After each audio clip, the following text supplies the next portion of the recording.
On day 1, I spawned into the tropical islands as a baby guinea pig with 7 hearts. Wow, a tropical island. This is way nicer than the kind of thing I'm used to. Why can't I always spawn into places where I can drink from coconuts with cute little umbrellas? I decided I'd explore the island a little and see if I could find a cool place to relax. But in the process, I saw a freaky looking plant monster, a whisperer. You look like you just might be a little lost, sunshine. What are you doing around here? Oh, hi, Mr. Whisperer. I'm Zozo, and I'm just kind of hanging around. Hanging around?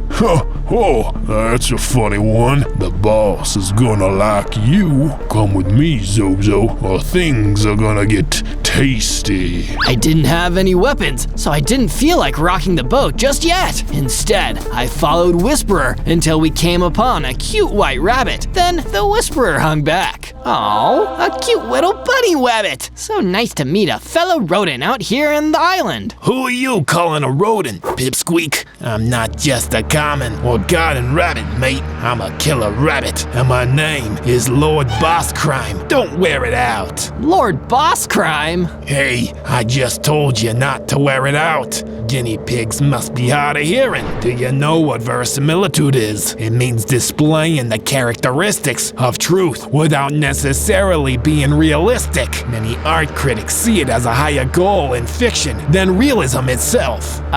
Cool. Thanks for expanding my vocabulary, Mr. Boss Crime. That's Lord Boss Crime. And if you want to live and thrive around here, you'll do what I say. Be a good little guinea pig, and I'll see that you're taken care of. Be a bad one, and I'll take care of you, if you catch my drift. Of course, Lord Boss Crime. I don't want to cause any trouble. I never said you shouldn't cause trouble, sweetheart. Just only the trouble I want caused. For example, there's this deadbeat, Wally the Warped Moscow. I gave him a little loan to build his house with a reasonable 800% interest rate. Take this stone sword and stone pickaxe. I want you to go to his house in the Araucaria Savannah and bust it up. And if he gives you any trouble, show him the business end of this sword. Capiche? He gave me a stone sword, stone pickaxe, and a boat, and I set off on my way to the Araucaria Savannah. Something about this Lord Boss Crime guy seems a little sketchy, but it's either Wally or me. I should probably choose myself, right? On day 2, I arrived in the Araucaria Savannah,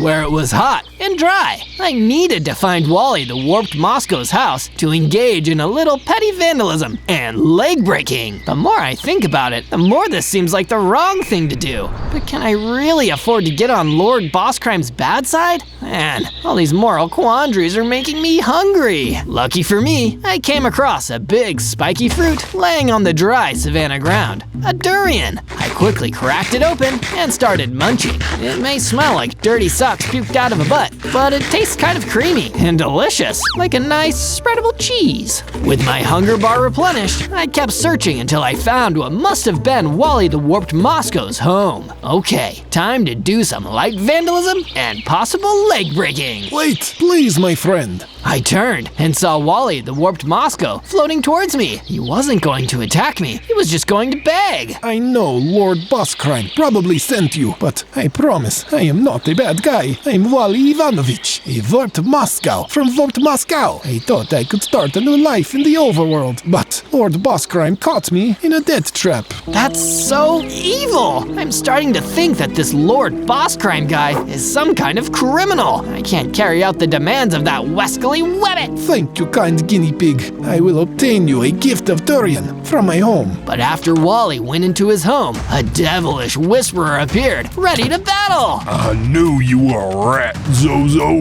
Lord Boss Crime deserves a better class of henchmen like me. We battled, with me using the same stone sword that Lord Boss Crime had given me before. Whisperer was tough, but I managed to fight him to a standstill. This isn't over, Sunshine. I'll be back. Whisperer ran off, and not long after, Wally Ivanovich, the warped Moscow from warped Moscow, emerged from his home. That was amazing, Zozo. I will be forever grateful for this. But I must warn you, after offending Lord Bosscrime, a lot of dangerous creatures will be out to get you, my friend. How about you stay with me at my home? We can stick together and make it a base of sorts. That sounds like a great idea, Wally. I'll use these tools to create, not destroy, and build myself a room. I did just that, building a spare room onto Wally's base where I could spend the night in peace. I'll deal with taking on a dangerous crime syndicate tomorrow. On day 3, myself and Wally the warped Moscow decided it was time for a walk. We left our home and wandered off to the Crag Gardens, a treacherous terrain where we hoped to gather some stones. Zozo, my friend, now that we've aligned together against Lord Bosscrime, we need to make better defenses around the base. Yeah, good idea. If a scary gangster bunny is sending his minions after us, we need to be able to keep them at bay. But it wasn't going to be that easy. There was a sinister little creature, the mantis shrimp, waiting for us. You better hang back, Wally. I'm gonna go take this guy on. You got this, Zozo. I advanced on the shrimp, but despite his name, he was one tough cookie. You think you can step to the mantis shrimp, muchacho? You're the one who's gonna be praying. Big talk for a smelly shrimp. My dad was a pistol shrimp. I've got a heck of a right hook, buddy boy. I ran in to attack the mantis shrimp, but with one punch, he decimated my hearts. I needed to get so much stronger. Uh-oh, gotta go. I ran back and met with Wally, and we ran away together as fast as we could. From day 4 to day 5, myself and Wally decided that we didn't just want to be sitting ducks. If we couldn't build a wall, we'd build another way to defend ourselves. Zozo, back in the old country, I was something of an explosives expert. I think with your help, I can build a trap. That's a clever idea, Wally. Give me some TNT and redstone. Let's get working. Wally rustled up all the necessary materials, and we began constructing an ingenious TNT trap just outside the base, complete with pressure pads. Now, we just need to hide, Zozo. How about those bushes over there? We hid behind some nearby bushes and waited for hours. When night fell, we saw the familiar sight of the Whisperer approaching. Lord Bosscrime, you're gonna be so proud of me when I destroy these deadbeats. With my new weapon, anything is possible. But he'd never actually get to use that weapon because he foolishly stepped on the pressure pad of our TNT trap and was destroyed in a massive explosion. Booyah! Direct hit! I went to investigate the massive crater left behind in the explosion just to make sure I really had defeated the Whisperer, but all that was left was his new weapon, an awesome double-sided dancer sword. I equipped it immediately and gave it a few lightning-fast swings. With this in my hands, it's rabbit season. From day 6 to day 8, I was exploring the area right outside my base in search of wild pigs that I could bring back to the base. There's one thing my base is lacking in, it's piggy power. I'm only a guinea pig, so I can't generate that much piggy power on my own. But a drove of porky pals should be just what the electrician recommends. It wasn't long before I found some fine swine to call mine. After talking with them for a bit, I pointed the piggies in the direction of my base. They were so eager to live at the base that they stampeded away together. Hey, wait up guys, I have short legs! But it was no use. I lost sight of the whole drove and found myself lagging behind in the Araucaria savannah. Well, at least I'm near my base. This is safe territory as far as criminal activity is concerned. As I said that, Lord Bosscrime came hopping towards me like a punishment from the universe itself. How you doing, Sunshine? Lovely day to get messed with, wouldn't you say? Now I'm mad. You came to my biome, which we both know you don't stinkin' do. What are you talking about? Your biome? This place is under my protection. And if you don't like that, maybe my associate associate, Mr. Magma Stone Sword, will take care of you instead. Lord Bosscrime drew a magma stone sword and started to swing it around. I decided to ask the obvious question. Is Mr. Magma Stone Sword the magma stone sword that you're holding right now? Yeah, wise guy. And if that's your most burning question, why don't I turn up the heat? Lord Bosscrime closed the distance between us with a single hop and slashed me with the magma stone sword. My poor guinea pig hearts were getting wiped out. I drew my dancer's sword and started to fight back. The increased attack speed helped me land more strikes on Lord Bosscrime, but the attack power of his magma stone sword and the extra fire damage it dealt every few seconds told me that I was losing hearts much faster than Lord Bosscrime. He was just too strong, so I zoomed away as fast as my short legs could carry me, which was faster than I thought before. Times like these, I'm glad that I'm good at sprinting. From day 9 to day 10, Wally the Warped Moscow woke me up and dragged me outside to see something he'd been working on, a statue. Whoa, this is so cool. I can't tell what it's gonna be yet, but I'm excited to see it finished. Can you tell me what it's gonna be? Let me know in the comments. But that wasn't the only thing that Wally the Warped Moscow had been working on. He'd made a furnace for smelting materials. Oh, that's gonna be useful. He'd also made a lounge with a big high-definition TV. This is gonna be an amazing place to put our feet up and relax once we've defeated Lord Bosscrime. And for warmer days, he even installed a pool on the base. Whoa, Wally, you're amazing! Thank you, Zozo. Yeah, I feel like I don't hear that enough. I just love swimming in standing water, so I'm stoked to take a dip. From day 11 to day 12, Wally the Warped Moscow invited me into the lounge to watch TV. Is this really the time to watch TV, Wally? We're in a lot of danger right now. But we're not just going to watch TV, Zozo. We're going to watch Lord Bosscrime Origin, the movie he directed and started about his life and rise to power. Wait, he actually made that? Wow, this rabbit is full of himself. But we sat and watched the movie, which was admittedly very well written and directed, and the lead actor's performance brought a real gravitas to the killer bunny. It showed how he arrived in the overworld as a regular rabbit years and years ago, until some kind of mysterious incident hardened his heart. From there, he began his ruthless rise to the top, crushing anyone in his way as he grew his criminal empire and arrayed a vast number of scary minions. He became a menace all across the overworld, feared, hated, and universally obeyed. What could have happened to turn a regular rabbit into Lord Bosscrime? Maybe they'll make a prequel series, but we can't wait for the production to complete. We've got to get to the bottom of this now! From day 13 to day 15, I climbed to the treacherous peaks of the Crag Gardens, feeling ready to confront the crustacean who'd bested me before, the Mantis Shrimp. He may have beaten me in combat before, but now I'm ready to battle him my own way. I approached the Mantis Shrimp. He could see the dancer's sword in my inventory. Well, welcome back, Zozo. I see you've got a weapon. I suppose you're here to fight me, since I kicked your butt with my pistol shrimp punches before? No, actually, you have some of the coolest hand-to-hand combat skills of anyone I've ever seen. I don't want to fight you. I want to learn from you, if you're willing to teach me. Oh, wow, I didn't expect that. I'm actually quite flattered. Sure, I can teach you a thing or two. Then began an awesome training montage where Mantis Shrimp taught me his mountain shrimp hand-to-hand style. By the end of the training, I'd gotten so skilled that I leveled up. 12 hearts and new ability, Claw Attack. Use it well, young Padawan. I'm not sure what a Padawan is, but I promise to be a good student and use my abilities responsibly. From day 16 to day 19, I decided it was time to level up my mining and crafting abilities. My dancer's sword is amazing, but my stone pickaxe is looking a little old and busted. It could use some work.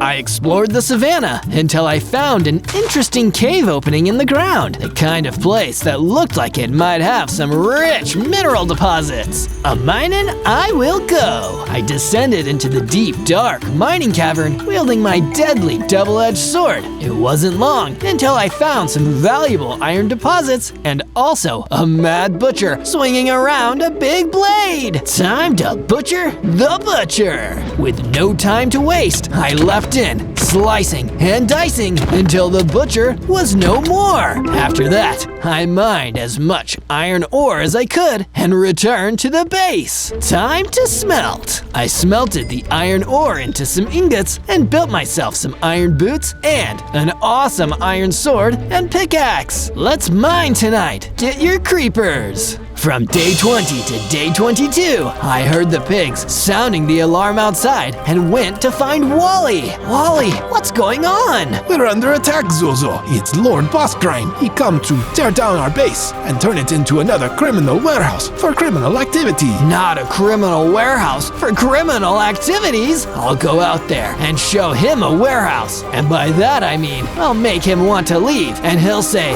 "Where is my house?" Wally just stared at me for a moment. Pretend that made sense. I'm gonna go do something brave. Outside, I confronted Lord Crime Boss face to face. I thought I told you that you're not welcome around here. That's not very nice. Then again, I'm a ruthless criminal bent on making your life worse. So, I guess it's warranted. By the way, do you know what gerrymandering means? I'll gerrymander you.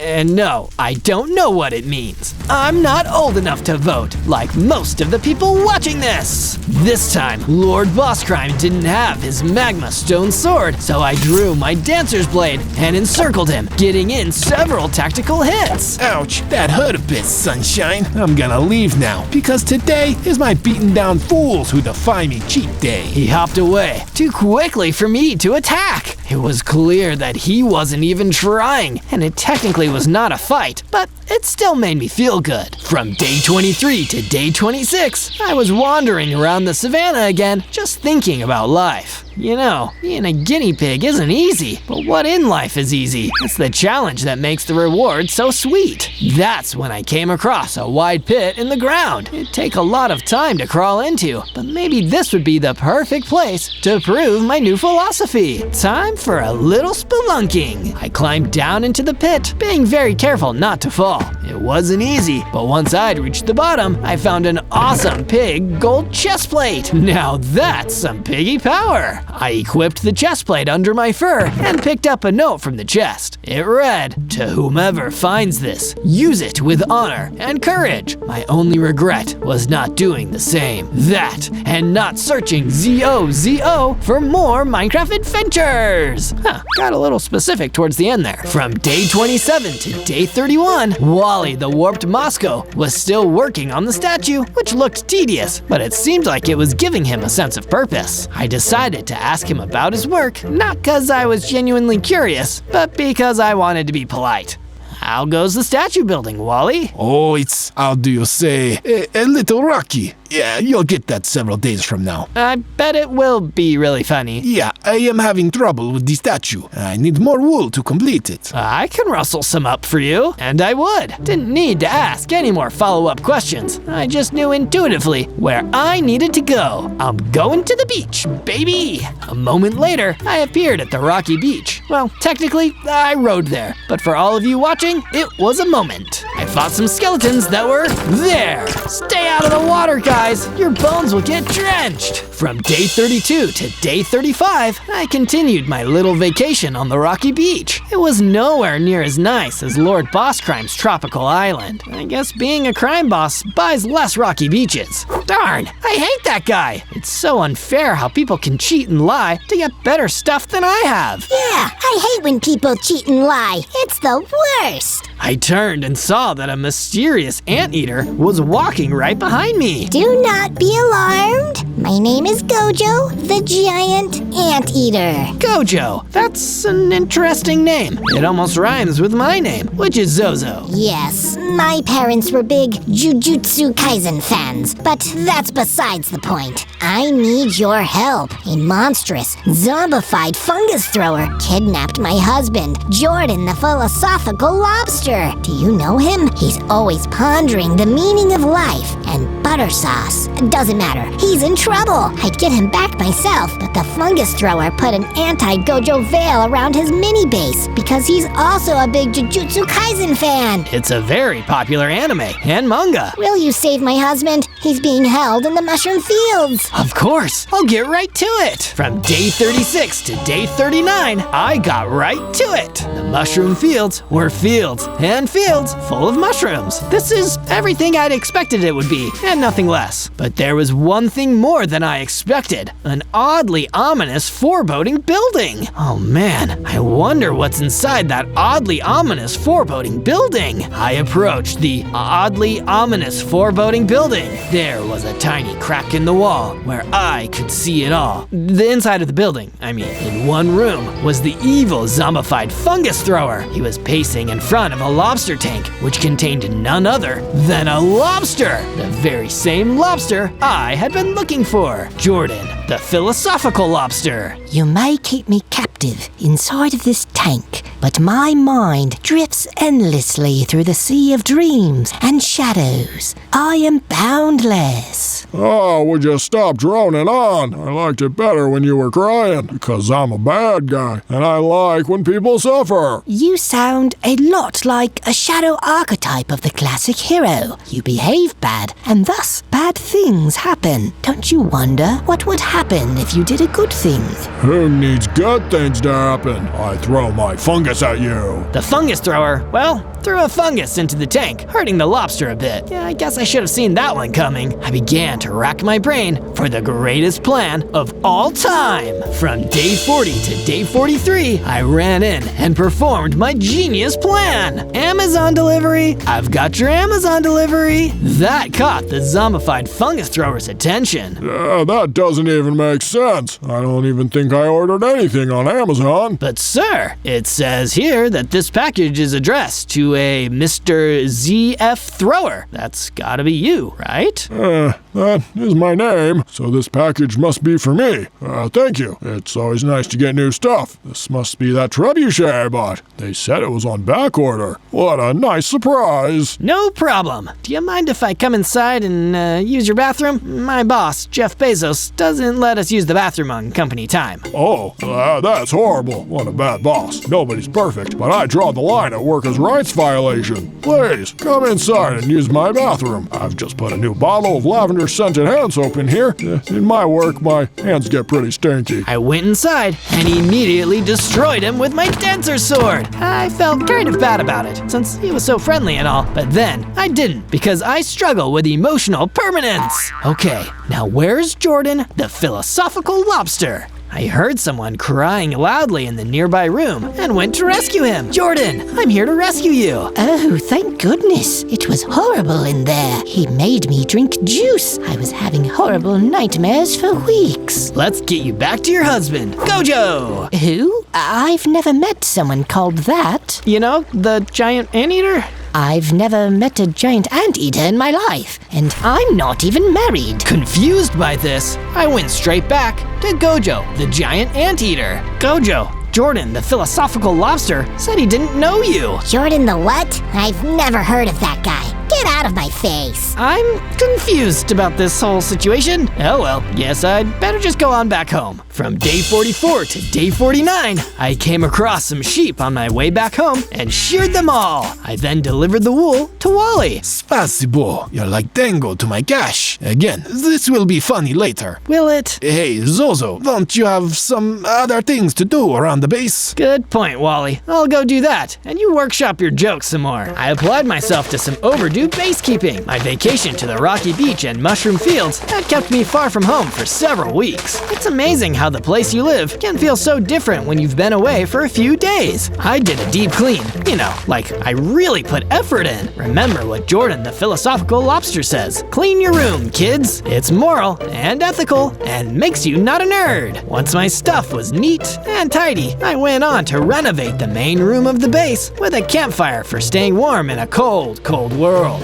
metaphorically and in a cozy way. After all of that was taken care of, I returned to Wally, who had stopped working on the statue some time ago. Hey, Wally, wanna go stare at the fire for a while? Ah, it was my favorite pastime in warped Moscow. From day 50 to day 53, I woke up to the rabbit himself, Lord Boss Crime, attacking my base. Not again. Do you not know this is a crime? An illegal crime. That's the point, isn't it? I love crime so much that I became a boss of it. Tear it all down, Whisperers, down the heck. The Whisperers tore through all of my base's defenses in seconds, which made me realize that our base didn't really have any defenses. We made it through, sunshine. Time to do property damage and maybe some robbery. Oh, and also guinea pig slaughter. We'll see who slaughters who. I ran down to face the Whisperers with my guinea pig claws and started ripping into those criminals like a weed whacker of criminals. I'll mow you like my lawn.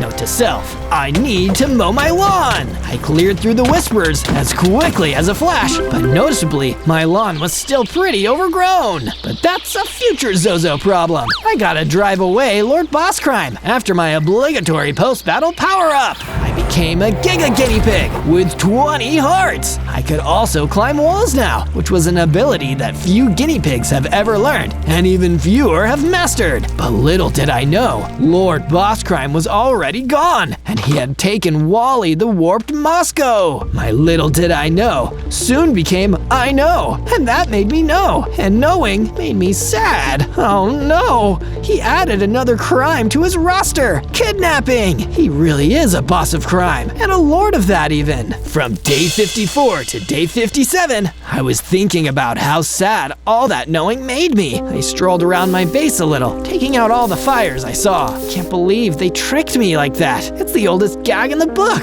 Sending a bunch of minions over to attack my base while stealing away a companion. I feel like I fall for this around the same time every 100 days. But I couldn't just wander around for long because I had a surprise guest. It was Gojo the giant anteater. Follow me back to the rocky beach. We'll talk there. So we continued on a long journey back to the rocky beach, which was difficult and taxing and hard and also tough, not to mention challenging, but in the end, we got there. Is there something special we can obtain here, Gojo? Some kind of weapon or materials or something? No, but you seemed really stressed. I figured you could use a nice getaway from everything to this beautiful rocky beach. That's what I would do if my friend was kidnapped, but I've never known anyone who got kidnapped, so I can't really relate. Rocky, that reminds me of some jokes that Wally would have made. They still don't make sense to me. I've got no idea who Wally is, but if you care about him, you should go and save him from Lord Boss Crime's base out in the Badlands. You're a confusing guy, Gojo. Wait, it's in the Badlands? That's perfect. Once I've made some new gear, I'll be able to rescue him. From day 58 to day 62, I was deep in the mines and feeling mighty fines. There were diamonds to find, and without them, I'd be in a bind. Whoa, I can't stop rhyming. Talk about bad timing. Hey, that's really weird. It's exactly what I feared. I chipped away at the wall and discovered that I no longer felt compelled to rhyme my words. And also, there were the diamonds I was searching for. I took the diamonds and crafted them into a diamond pickaxe. I've already got so many diamonds today, but could I get more? I shouldn't, but I will. I smashed through the next stone wall, hoping for more diamonds, but instead, a big, mean leafcutter ant came out to attack me. Ah, curse my twisted desire for material wealth. Please don't cut me, leafcutter ant. I'm not a leaf. I ran from the leafcutter ant, knowing that it was the most powerful opponent that I would ever face. Fortunately, Gojo the giant anteater descended from the heavens to protect me from this fearsome Formican foe. Only I am excited under the mines. I really need to see Jujutsu Kaisen instead of just being named after a character from it. Gojo contemplated the absurdity of his character, then devoured the ant, living up to his species name, the Anteater. armor. I have expanded my domain. Or whatever they do in Jujutsu Kaisen. From day 63 to day 66, I was hanging out at my base, feeling a little glum about what had happened to Wally. I don't feel that strongly about him on a personal level, but I really want to get all those niche jokes he was telling, and that's never gonna happen if this statue remains unfinished. That's when I realized I could do more than just sit around, feeling sorry for myself, while Wally was probably being tortured in some dungeon beneath Lord Crime Boss's base. I'm sure a little torture builds character anyway, so I shouldn't beat myself up too much for not saving him immediately. But you know what's not a little torture? Watching Zozo videos. That's why you should subscribe, and comment below if you think I should stop Wally from being tortured. From day 67 to day 70, I traveled to Lord Boss Crime's Boss Crime base in the Badlands. He's not a good dude, but I've gotta admit, he builds a pretty sweet base. No, I don't under any circumstances have to hand it to Lord Crime Boss. I don't care how sweet his base is. He kidnapped my friend, who I'm here to rescue right now. Yeah, let's do it. But it wasn't as easy as I hoped it would be. Nothing important ever is, I guess, but it's still worth it to try your best, especially when you've gotta mow down some evil plant monsters to save your Moscow friend. I swiped at the Whisperer guards with my dancer sword and turned them into lawn clippings. Then I was able to enter the lair of Lord Boss Crime. I'm gonna get my friend back and finally find out what the heck is up with all those weird jokes. From day 71 to day 74, I was infiltrating deeper into Lord Boss Crime's Crime Time super base when I was blocked by a mighty guardian. I always knew you'd make it this far, Zozo. No, Mantis Shrimp, you were planning to ambush and betray me from the beginning? Come on, brochacho. All I did was show up and give you some words of encouragement. You can really jump to conclusions sometimes. Well, I wish I could jump all the way to the beginning of this conversation and be nicer to you. We both laughed, and then the Mantis Shrimp showed me a secret treasure chest with a full set of diamond armor. I equipped the full set of diamond armor. Diamonds on the guinea pig with the... how does that song go? From day 75 to day 78, I climbed down into the oubliette where Wally the Warped Moscow was being held. Wally, I'm here to rescue you. Oh, Zozo, Lord Boss Crime and his goons tortured me like you wouldn't believe. Literally, the second I got here, they started torturing me, and every day since, they kept torturing me. They didn't even ask me questions or anything, just torture for torture's sake. It was pretty bad, all in all. The torture ends now. I'm gonna set you free. Also, I'm sorry, Wally. That sucks. I found a convenient weak spot in the wall of the oubliette, which Wally was apparently not clever to discover during his lengthy stay in the oubliette. But then again, he was being tortured the whole time, so yeah, I cut him a little slack. Come on, Wally, this way! Thank you, Comrade Zozo. You'll be right behind me, right? Oh yeah, unless a destined showdown with my nemesis happens, then it might be a little while. Wally nodded and went through the opening in the door. I took a deep breath and waited for a bit in case of, I guess nothing is gonna happen. Guess again, sunshine. Killer Bunny leaped into the oubliette from above. Do you know what oubliette means, Zozo? Yes, I do in fact. I've used it 3 times in the narration, and I think everyone can pick up from context clues that it's a dungeon. All right, wise guy. Want a little torture for the road? No thanks, I'm good. How about you? I went all Dancer's Blade on him in a big way, and he took a lot of damage. Lord Boss Crime wasn't expecting that, and definitely didn't want that to happen. Once again, Lord Boss Crime forgot his best weapon, Mr. Magma Sword, and this allowed me to claim a temporary victory. I'm out of here before I find out how temporary it was. From day 79 to day 84, Lord Boss Crime, who had survived our fight, went to the special room of his base where he kept Mr. Magma Sword. Hey, Mr. Magma Sword, do you know what polymerization means? And then they fused together into one super duper uber powerful being. Now I'm Mr. Lord Boss Crime. He was a killer rabbit with the powers layers of magma, a criminal mastermind the likes of which had never hopped upon the overworld. Wait until Zozo gets a load of me. From day 85 to day 89, I returned to the base, where Wally was reading a book on how to recover from torture. Zozo, hey! I was wondering when you'd return from the destined showdown with your nemesis. The thing about that is, the destined showdown was more of an appetizer for the meal than it is the true ultimate showdown of Ultimate Destiny, and I can't have dessert until I've stopped Lord Boss Crime. Don't sweat it, Zozo. Come look at this beautiful statue of Sylvester Stallone. Sure enough, Wally's statue was finished, and it was 80s action movie star legend Sylvester Stallone. Oh, now I get it. Rocky! That was a good one. Did you think of the Tango and Cash joke?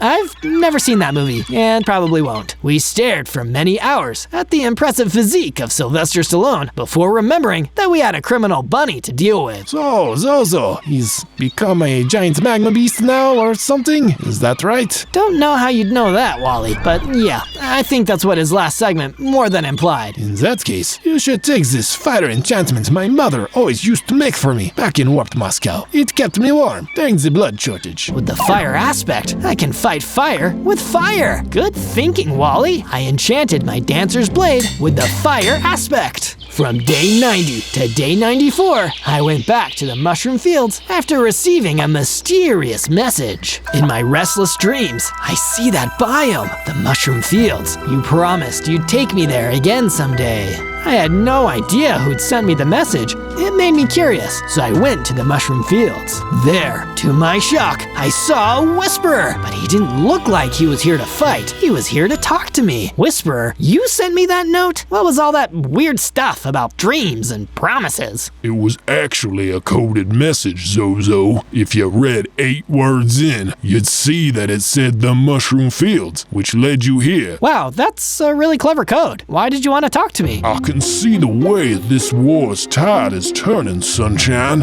When all the chips have settled, I want to be on the winning side. That's why I'm gonna give you some information in exchange for a seat at the table.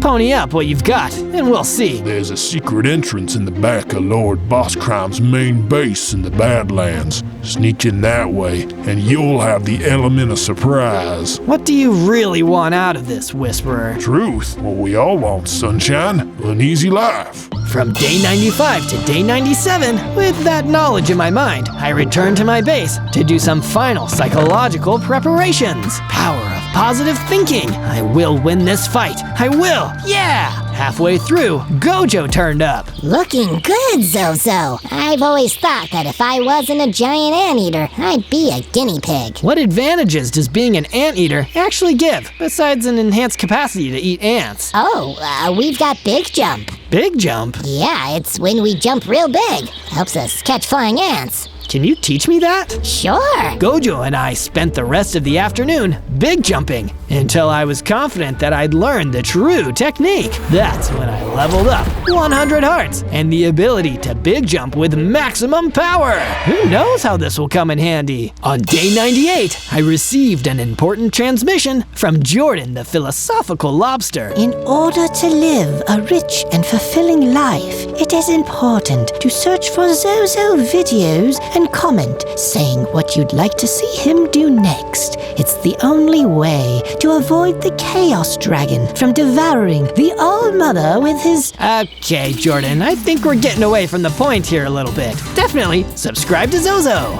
On day 99, I arrived at the Badlands again, ready to use the advice that the Whisperer gave to me to my advantage. Mr. Lord Boss Crime is never gonna see me coming, but it wouldn't be that easy. When I snuck around to the back entrance, I saw 2 difficult obstacles, a moat without a bridge, and a big intimidating wall. He must have upped his security since I last infiltrated to save Wally, but I've got the skills to pay the bills, give the thrills, and perform the kills.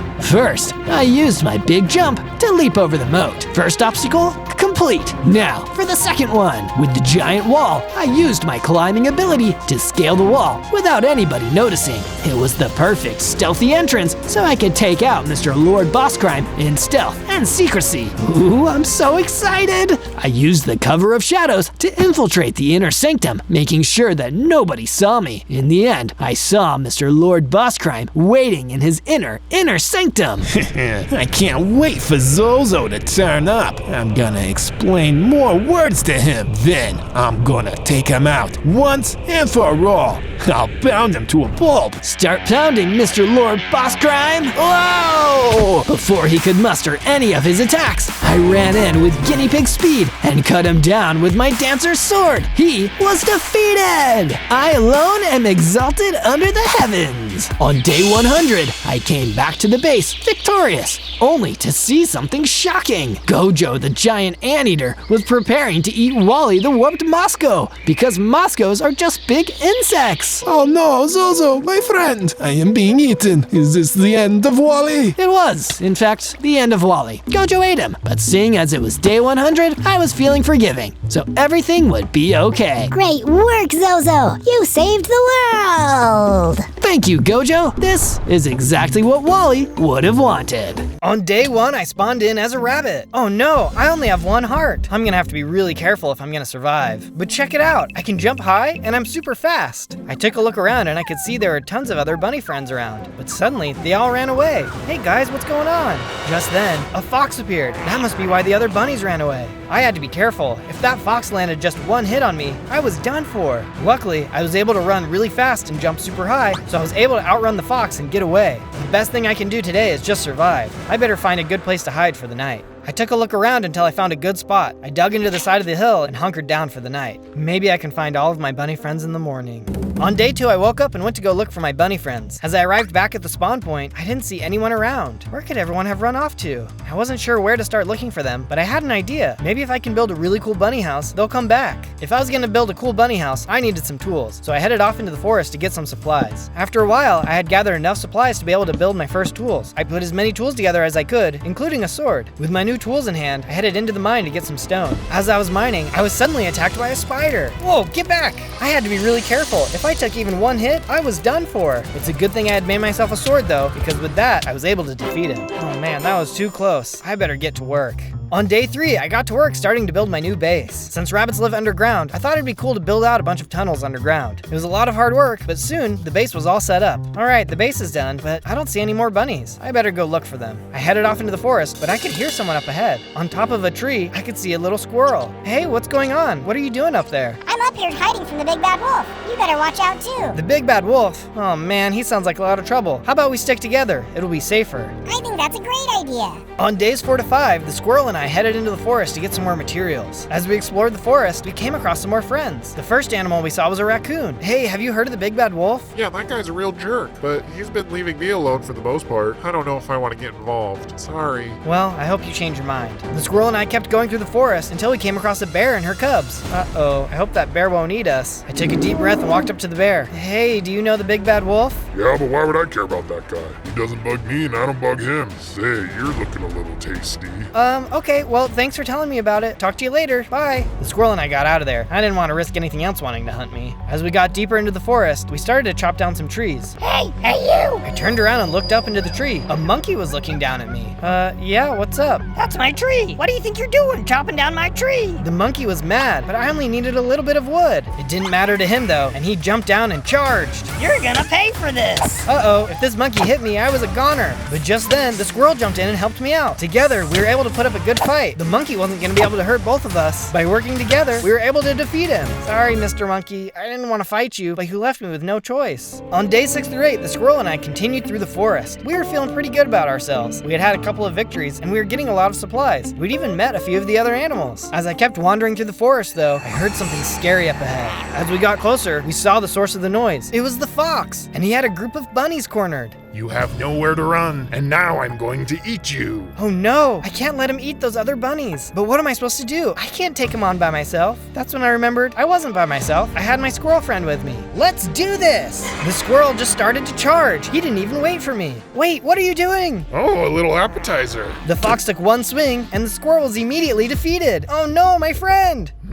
Looks like there's another snack over there for me too. The fox took one look at me, but I had to get out of there. I'm not gonna be his dinner today. I'm sorry, other bunnies, but you're on your own for this one. I ran as fast as I could, straight back to my burrow. I couldn't risk having him find out where I lived, or worse, eating me. I was just gonna have to help those other bunnies out another day. I feel bad about leaving all those bunnies behind, but what was I gonna do? I'm just not strong enough. On days 9 to 11, I was feeling bad about running away, but I wasn't strong enough to fight. As I ran through the forest, I came across an abandoned village. Oh look, a ton of carrots! I gathered up as many carrots as I could. There was even a bunch of wheat and pumpkins too. I decided this would be a good place to spend the night. In the middle of the night, I woke up to a strange sound outside. Oh no, there's a bunch of skeletons out there. I ran out of the house with my sword in hand. There was no way I was going to back down this time. I charged out of the house, swinging my sword. I'm not scared of you. I kept swinging until one by one, all of the skeletons were destroyed. Man, these fights are terrifying when you only have one heart, but I feel better now that I've won a fight. Even though I had won the fight, I was too scared to go back to bed, so I decided to spend the night looking through the rest of the village. I found some more food, as well as some other supplies. I even found a whole stash of iron. Awesome, now I can start making some iron gear. I ran back over to the crafting table and put together an iron chest plate and equipped it. On day 12, I emerged from my house in the village and headed back into the forest. I was running through the woods when I saw a carrot on the ground up ahead. Oh, what luck, a free carrot. As I continued through the forest, I saw there were even more carrots. I decided to keep picking them up. I was going to need as many as I could get. Just then, I picked up one of the carrots and suddenly fell through a trapdoor. Whoa! I landed inside a small room and there were several other rabbits looking at me. Hi guys, what's going on? You're not the big bad wolf. I turned around and saw a large elderly bunny looking down at me. No sir, I'm not. What's going on around here? I see you're new around here. Let me explain. For years, the forest was a beautiful and peaceful place. All the animals were happy, living in harmony. The wolf would try to hunt us, but we could always get away. Then one day, something changed. The wolf had discovered some kind of magic, which he used to give himself a cloaking ability. Suddenly, we could no longer hide because we didn't know when he would attack. We have been in hiding ever since. No, how can we stop him? There is an ancient relic known as the Rad Glasses, crafted by our bunny ancestors. Its pieces have been scattered across the land, but if you bring them to me, I can craft them anew. They will allow you to see the wolf, even when he cloaks. Do you think you can help us? Not very strong, but I'll do my best. On days 13 to 15, I had arrived back at my base and made a couple improvements to the inside. Then I went outside and started working on a farm and planted some of the carrots I'd collected. It wasn't much, but it was a place to call home. I needed to get some sand though, so I headed off to the desert to gather some. I managed to get a bunch of it when suddenly a group of rattlesnakes came slithering up behind me. Hey guys, can I help you? The rattlesnakes just stared at me, then they attacked. Hey, that's not very nice. Luckily their bite wasn't too bad because I still only had a heart. I was able to keep moving and I took them all out. Suddenly I felt a burst of energy and I grew into a bigger killer bunny. And look, now I have 5 hearts. I'm feeling way better already. On days 16 to 19, I returned back to the base and made a few adjustments now that I'd gotten a little bigger and stronger. Later, as I was harvesting some of my crops, I saw a squirrel walking up to the base. Hey, I've been looking for you. Hey there, what's up? I saw you were with my sister when that fox attacked her. She seemed to trust you, so I want to help you too, for my sister. I'll take all the help I can get, and I'm sorry for what happened. I'm much stronger now and won't be running away from anything. We then set off, making some more improvements to the base. It turned out the squirrel's name was Rocky, and he was happy to help. After we had finished upgrading parts of the base, he pulled me aside for a chat. Thanks again for letting me help, Zozo. I had an idea for the base. I think we should build something that will make the other bunnies know that this is a safe place. Oh, I know just what to make, but we're gonna need a lot of orange dye. We ran off into a flower field and got to work, grabbing as many orange tulips as we could to make the dye. On days 20 to 22, we were heading back to our base when the fox popped out from around the corner. Ah, the bunny that got away. I'm gonna get you this time. You aren't hurting anyone this time. I jumped into battle and started swinging away at the fox. Rocky jumped into the fight too. With my new strength, the fox didn't stand a chance. We beat him easily. Nice going, Rocky. How did he find our base? I don't know. The only thing I can think of is that he must have seen me and followed me here. Sorry about that. That's okay. But it reminds me, we need to start looking for the parts to those special glasses. Do you have any ideas of where we could look?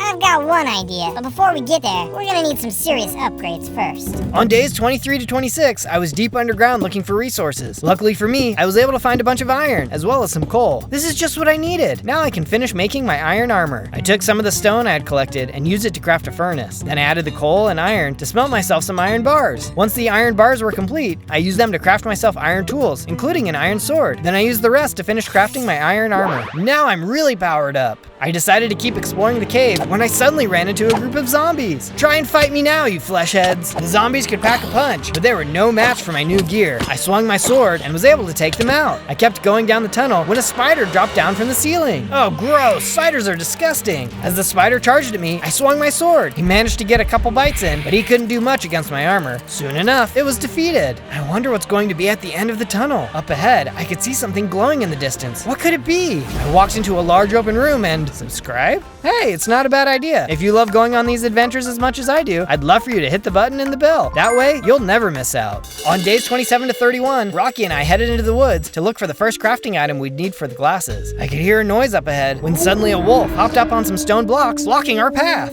Ooh, a delicious bunny. The big bad wolf isn't going to mind if I eat you myself. Go on and hide, Rocky. I can take this guy. The wolf and I charged at each other. He was pretty strong, but so was I. He snarled and bit, getting some hits in. He even got me down to half a heart. But I knew I could win. Your bark is worse than your bite. I gave one more swing and took him out. As he disappeared, I saw he dropped some kind of special item. What's this? I picked it up and saw it was a fire rod. Oh, cool. I wonder what this will do. Later on, I was walking along the water when a crocodile popped out and attacked me. I swung my fire rod, immediately catching him on fire. Whoa, nothing like a well-roasted croc for dinner. The crocodile panicked and jumped back into the water. Yeah, you'll think twice about messing with me next time. On days 32 to 35, Rocky and I arrived in the Badlands. Rocky had told me he had seen something strange in the area and thought it would be worth checking it out. As we rounded the corner, I saw a weird sign. Let the water lift you up. What does that mean? There was a nearby lever, so I gave it a flick and nothing happened. What happens when you jump in the water? Rocky jumped into the water, but there was no effect. I don't think that's it. Let's try hitting one of these buttons. Rocky clicked on one of the buttons on the wall and an arrow came flying out right over Rocky's head. Whoa, I don't think that's it. I guess I'll give this other one a try. I nervously reached forward and hit the button and some redstone dust popped out. Look, you can put the dust here to complete the circuit. I walked over by Rocky and put down the redstone dust. Then I flipped the switch. This time, a column of water came pouring down. That did the trick. I jumped into the column of water and swam to the very top. When I reached the top, there was a chest. Inside of the chest, there were some different brick blocks, as well as one glowstone. This isn't exactly what I was expecting. Zozo, up here. I followed Rocky up another flight of stairs and saw some glasses frames at the top. This is just what we were looking for. The first piece. The Elder Rabbit will be excited to see this. On days 36 to 39, Rocky and I returned back to the base. First things first, I needed to craft a new fence. I couldn't risk another attack by the big bad wolf gang, or worse, the wolf himself. By using some of the brick, I was able to make a nice perimeter fence. Once that was complete, Rocky and I worked together to make him his own place too. Thanks for all your help so far, Rocky. I think it'll be good for you to have your own place. I'm happy to be here. Let's build a pen and get some sheep. That way we can work on the statue. Good idea. Rocky and I headed into the forest and managed to find a herd of sheep. Using leads, we roped them up and led them back to their new pen. With the sheep all locked up, I then took some orange dye and got to work dyeing all of the sheep orange. Orange, you guys glad you're not dinner? I went ahead and sheared all of the sheep, then collected all of the orange dye. From there, Rocky and I headed off to find a good spot to build the statue. Once we found a suitable location, we got to work clearing a space, building up a base, then working on the statue itself. After a bit, the first part was complete. Nice job, Rocky. This is a good spot to stop. As we were taking down the scaffolding, a group of parrots walked up to us. Hey, you're a bunny. You must be against the big bad wolf then. You'd be correct. What's up? We've been on the run ever since the wolf started cloaking. Nowhere feels safe. I know what you mean, but there's safety in numbers. You guys should come join us at our base. That's just what we need. We'll go gather our things and then we'll meet you there. I told them where to go, and they headed off. Back at the base, Rocky and I got to work building them their own house to stay. I couldn't believe the wolf was even hunting birds. We'd do our best to keep them safe. I started days 40 to 43 by putting in some paths throughout the base. The next morning, I got to work harvesting the carrots and planting some pumpkins. Then I filled the rest of the spots with carrots. We've got a lot of new friends starting to show up. I've got to be sure everyone is well fed. Just then, the parrots walked up, and I finally got to show them the place I had built for them. They were really excited to have a safe place to rest. After they took a look around, their leader came to talk to me. You're looking for the parts of the rad glasses, right? The ones that let you see the invisible wolf? I am. Do you know something about their parts? Only rumors. I've really only heard about one of the parts, that is. But I don't know if you're gonna love where you have to go to find it. I'll do whatever it takes. On days 44 to 49, I was getting ready to leave my base for the new location. I think it'll be better for you to stay here, Rocky. I don't know if this will be the best place for a squirrel. Rocky understood and agreed to work on the base while I was gone. After a long journey, I finally arrived in the area the parrot had told me about. Oh man, it's freezing here. No wonder the parrot said I wouldn't like it. Just then, I stumbled across an abandoned igloo. This will be a great place to stop and rest. As I left the igloo though, I was suddenly attacked by a snow leopard. Whoa, where did you come from? The snow leopard was vicious. He had giant fangs and powerful claws. He must have set this camp up as a trap. I'll never let the wolf and his allies win. I swung with all my power and took him out. It's a good thing I upgraded all my armor before I left. Otherwise, I'd be rabbit stew. On days 50 to 53, I had finally made it out of the cold and arrived at the place the parrot had mentioned. As I walked up to the tower, I saw there were 2 wolves standing guard. Hey, can I come in? No. Well, that was a short conversation. I don't know why I even bothered asking. They're wolves. Of course they'll just attack me. This wolf was just a junior guard, so I finished him off easily. You're not getting in my way either. I turned and attacked the other guard too, who didn't put up much of a fight, and I defeated him in no time. All right, let's get that glasses part. I climbed to the top of the tower, but there was another wolf waiting for me. This one was stronger than the others. By using my fire rod though, I managed to light him on fire and eventually take him out, nearly losing my life in the process. Hey there, can you help me out? I took out my axe and started chopping away at the nearby cage. There was no part for the glasses, but there was a bunny trapped inside. Thanks for breaking me out. Let me guess, you were looking for a piece of the glasses.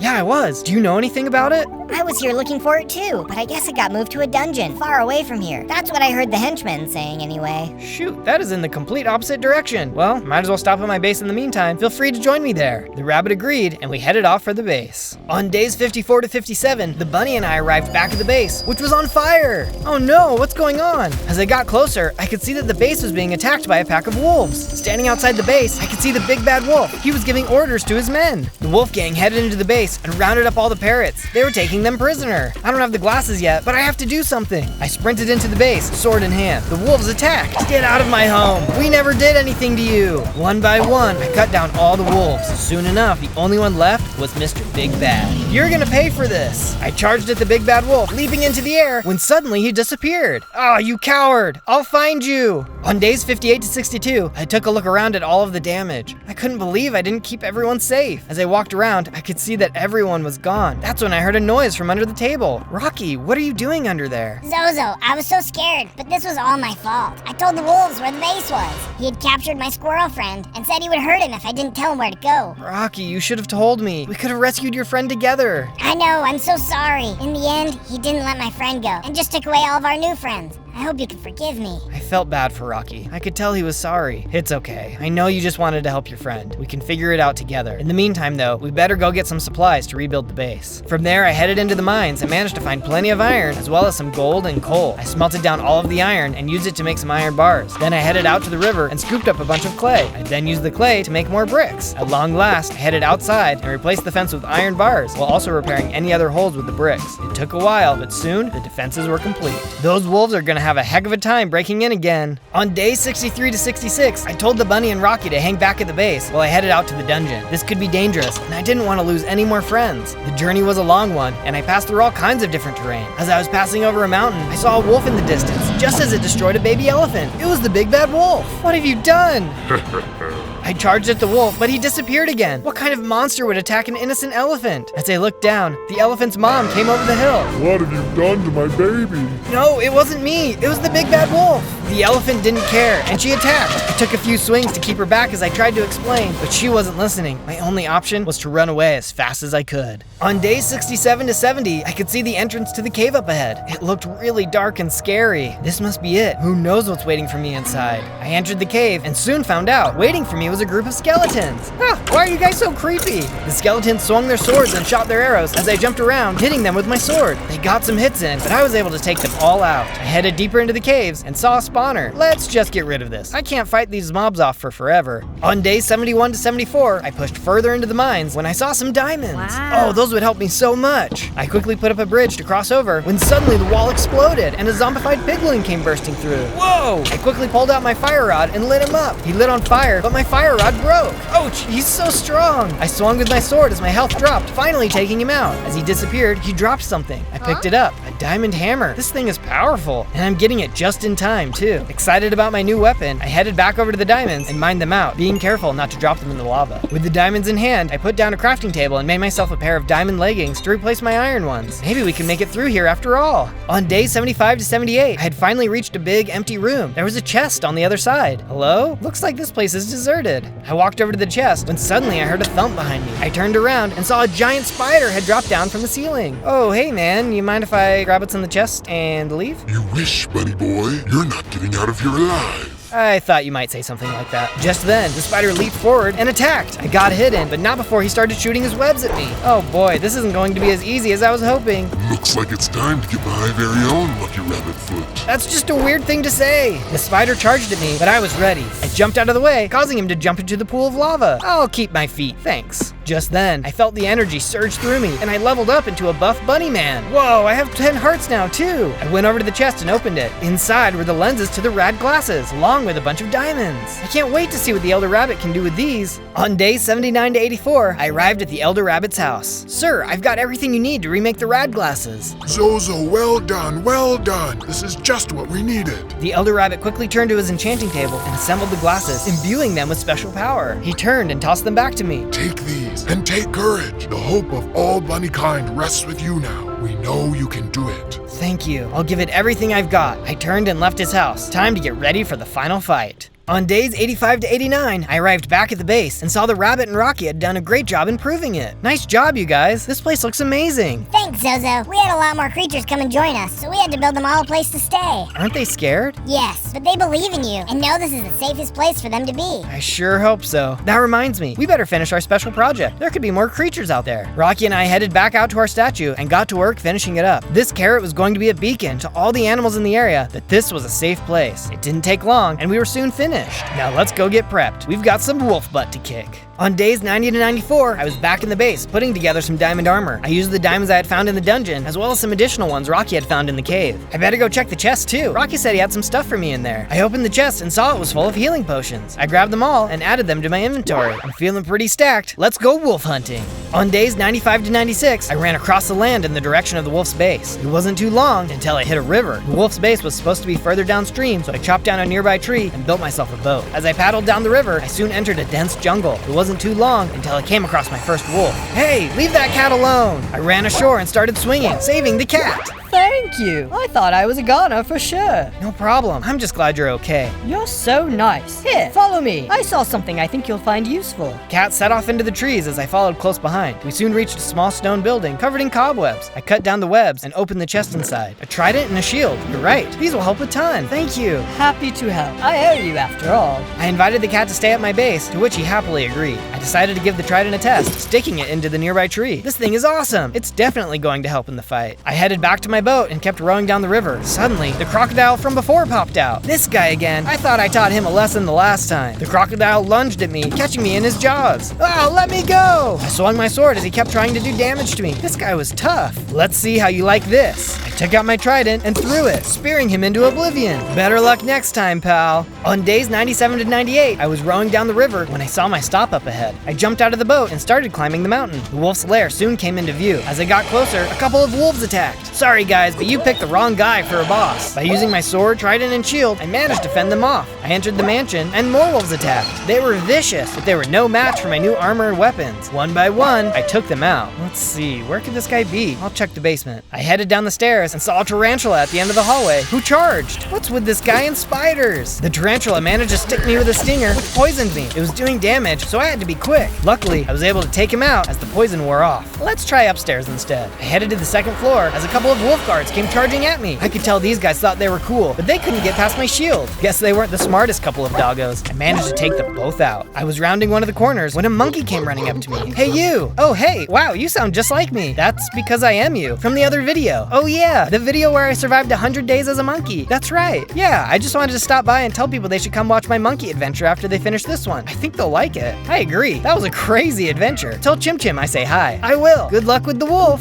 Thanks. Wow, what a nice guy. On day 99, I reached the top floor of the lair where the big bad wolf was sitting on his throne, waiting for me. Well, if it isn't the little bunny who cried wolf. You think you're so strong, but you attack bunnies who can't see you. You're a coward. Is that so? Now you're just making me angry, and I was already hungry. You won't like me when I'm hangry. The wolf leaped forward and attacked. He was strong, but I was ready. He got a few bites in, but I landed some blows of my own. I could tell he wasn't expecting me to be so strong. Let's see how you like this. The wolf started summoning in some smaller wolves who I was able to easily outmaneuver and defeat. Then I hit the wolf with my sword, causing him to retreat. Still a coward, hiding behind others to fight for you, I see. I'm not a coward. I'm just powerful. Enough games. This ends now. Suddenly, the wolf disappeared and started to attack me. And now you're cloaking? You're just proving me right. The wolf reappeared on his throne. Who cares? You'll be gone soon. No one can stop me when I use my powers. I quickly grabbed my rad glasses and put them on. The wolf used his cloaking power again, but I could still see him. What? How did you hit me? Not so invisible after all, are you? How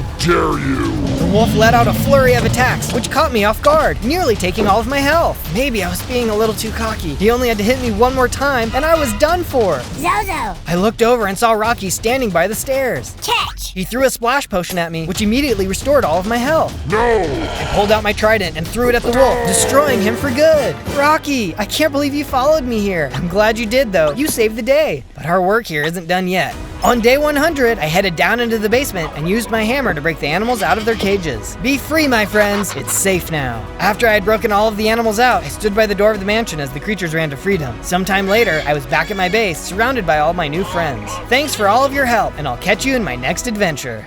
On day 1, I spawned in as a stray cat. I've only got a few hearts, but look how quick I am. I noticed that I was starting to feel hungry, so I immediately started looking for food. As I explored, I soon saw a small village up ahead. I checked one of the houses and noticed that there was some meat on the table. Oh, perfect, just what I need. I hopped up on the table and grabbed it. Hey, get out of my house! The human clearly didn't want me here. I wasn't ready for a fight, so all I could do was run. I kept running until I was back in the woods from before. Why was he so mean to me? This is going to be a hard 100 days if no one wants to be my friend.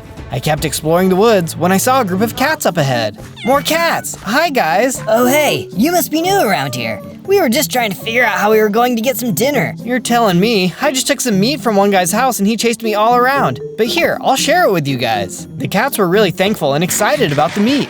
They must have been really hungry. I was glad to have met them. We were going to have all kinds of great adventures together. Before we had realized it, night had fallen. That was when we were suddenly attacked by a zombie. Quick, into the trees! My new cat friends had all climbed into the trees, but I wasn't fast enough. I had no choice but to fight. Luckily, the zombie wasn't very strong, and I was able to fight him off.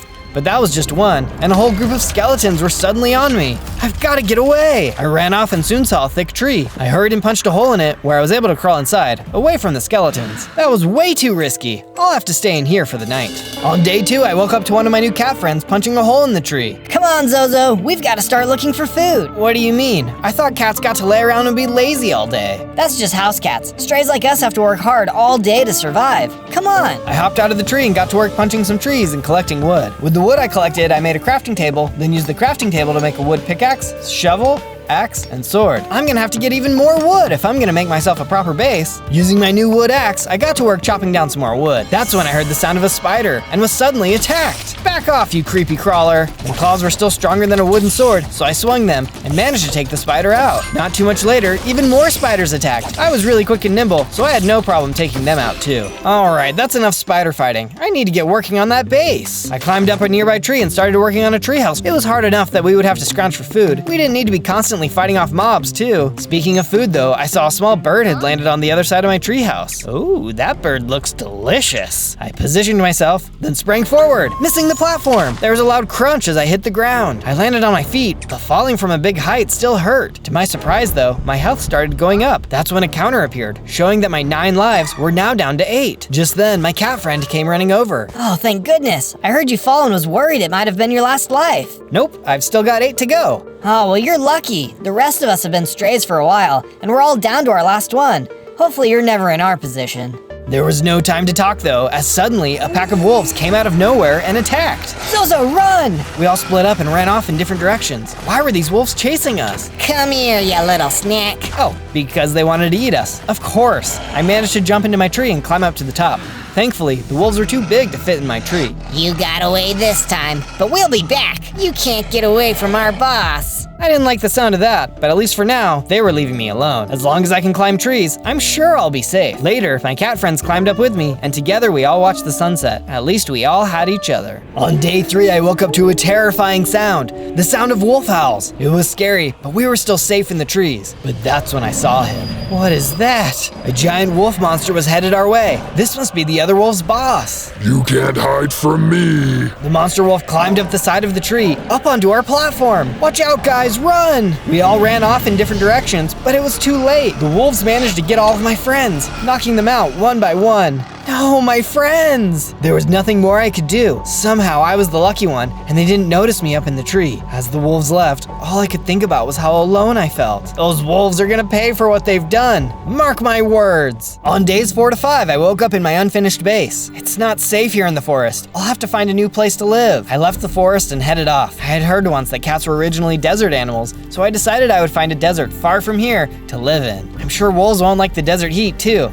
A desert will be twice as safe. As I entered the desert, I decided that I was going to build the greatest cat tower the world had ever seen. Plus, it would be really safe to live in. Triple safety. If I'm gonna do this, I've gotta get stoned, and lots of it. I found myself a nice cave and snuck down into it, mining up as much stone as I could. While I was down there, I also made sure to grab some coal that could be used to power my furnace later. Let's get crafting. Using a crafting table, I used my new stone to make myself a stone pickaxe. I also made myself a stone shovel, sword, and axe. Next up, wood. I needed tons of wood, so much that I cleared out an entire area of trees. With my inventory now full of all the building supplies I needed, I started to build the first level of my cat tower that would also double as my starter base. Once I had finished the outside, I got to work filling up the inside. I put up some pictures as well as all the tables I was going to need. Soon, the first level was complete. All right, I think this is going to be a very safe place for me to live. Just as I was saying that, there was an explosion that blew a hole in my wall. What was that? I took a closer look and saw that the base was under attack by creepers. Luckily, there was only one more, so I tried to fight it off. It exploded too, but at least it didn't cause any additional damage to the base. Looks like I better put some torches out. I got right to work, surrounding the base with as many torches as I could. I didn't even want to risk having more creepers blowing me up in the night. Once all the torches were out, I was feeling a little hungry. That's when I saw some desert rabbits hopping around nearby.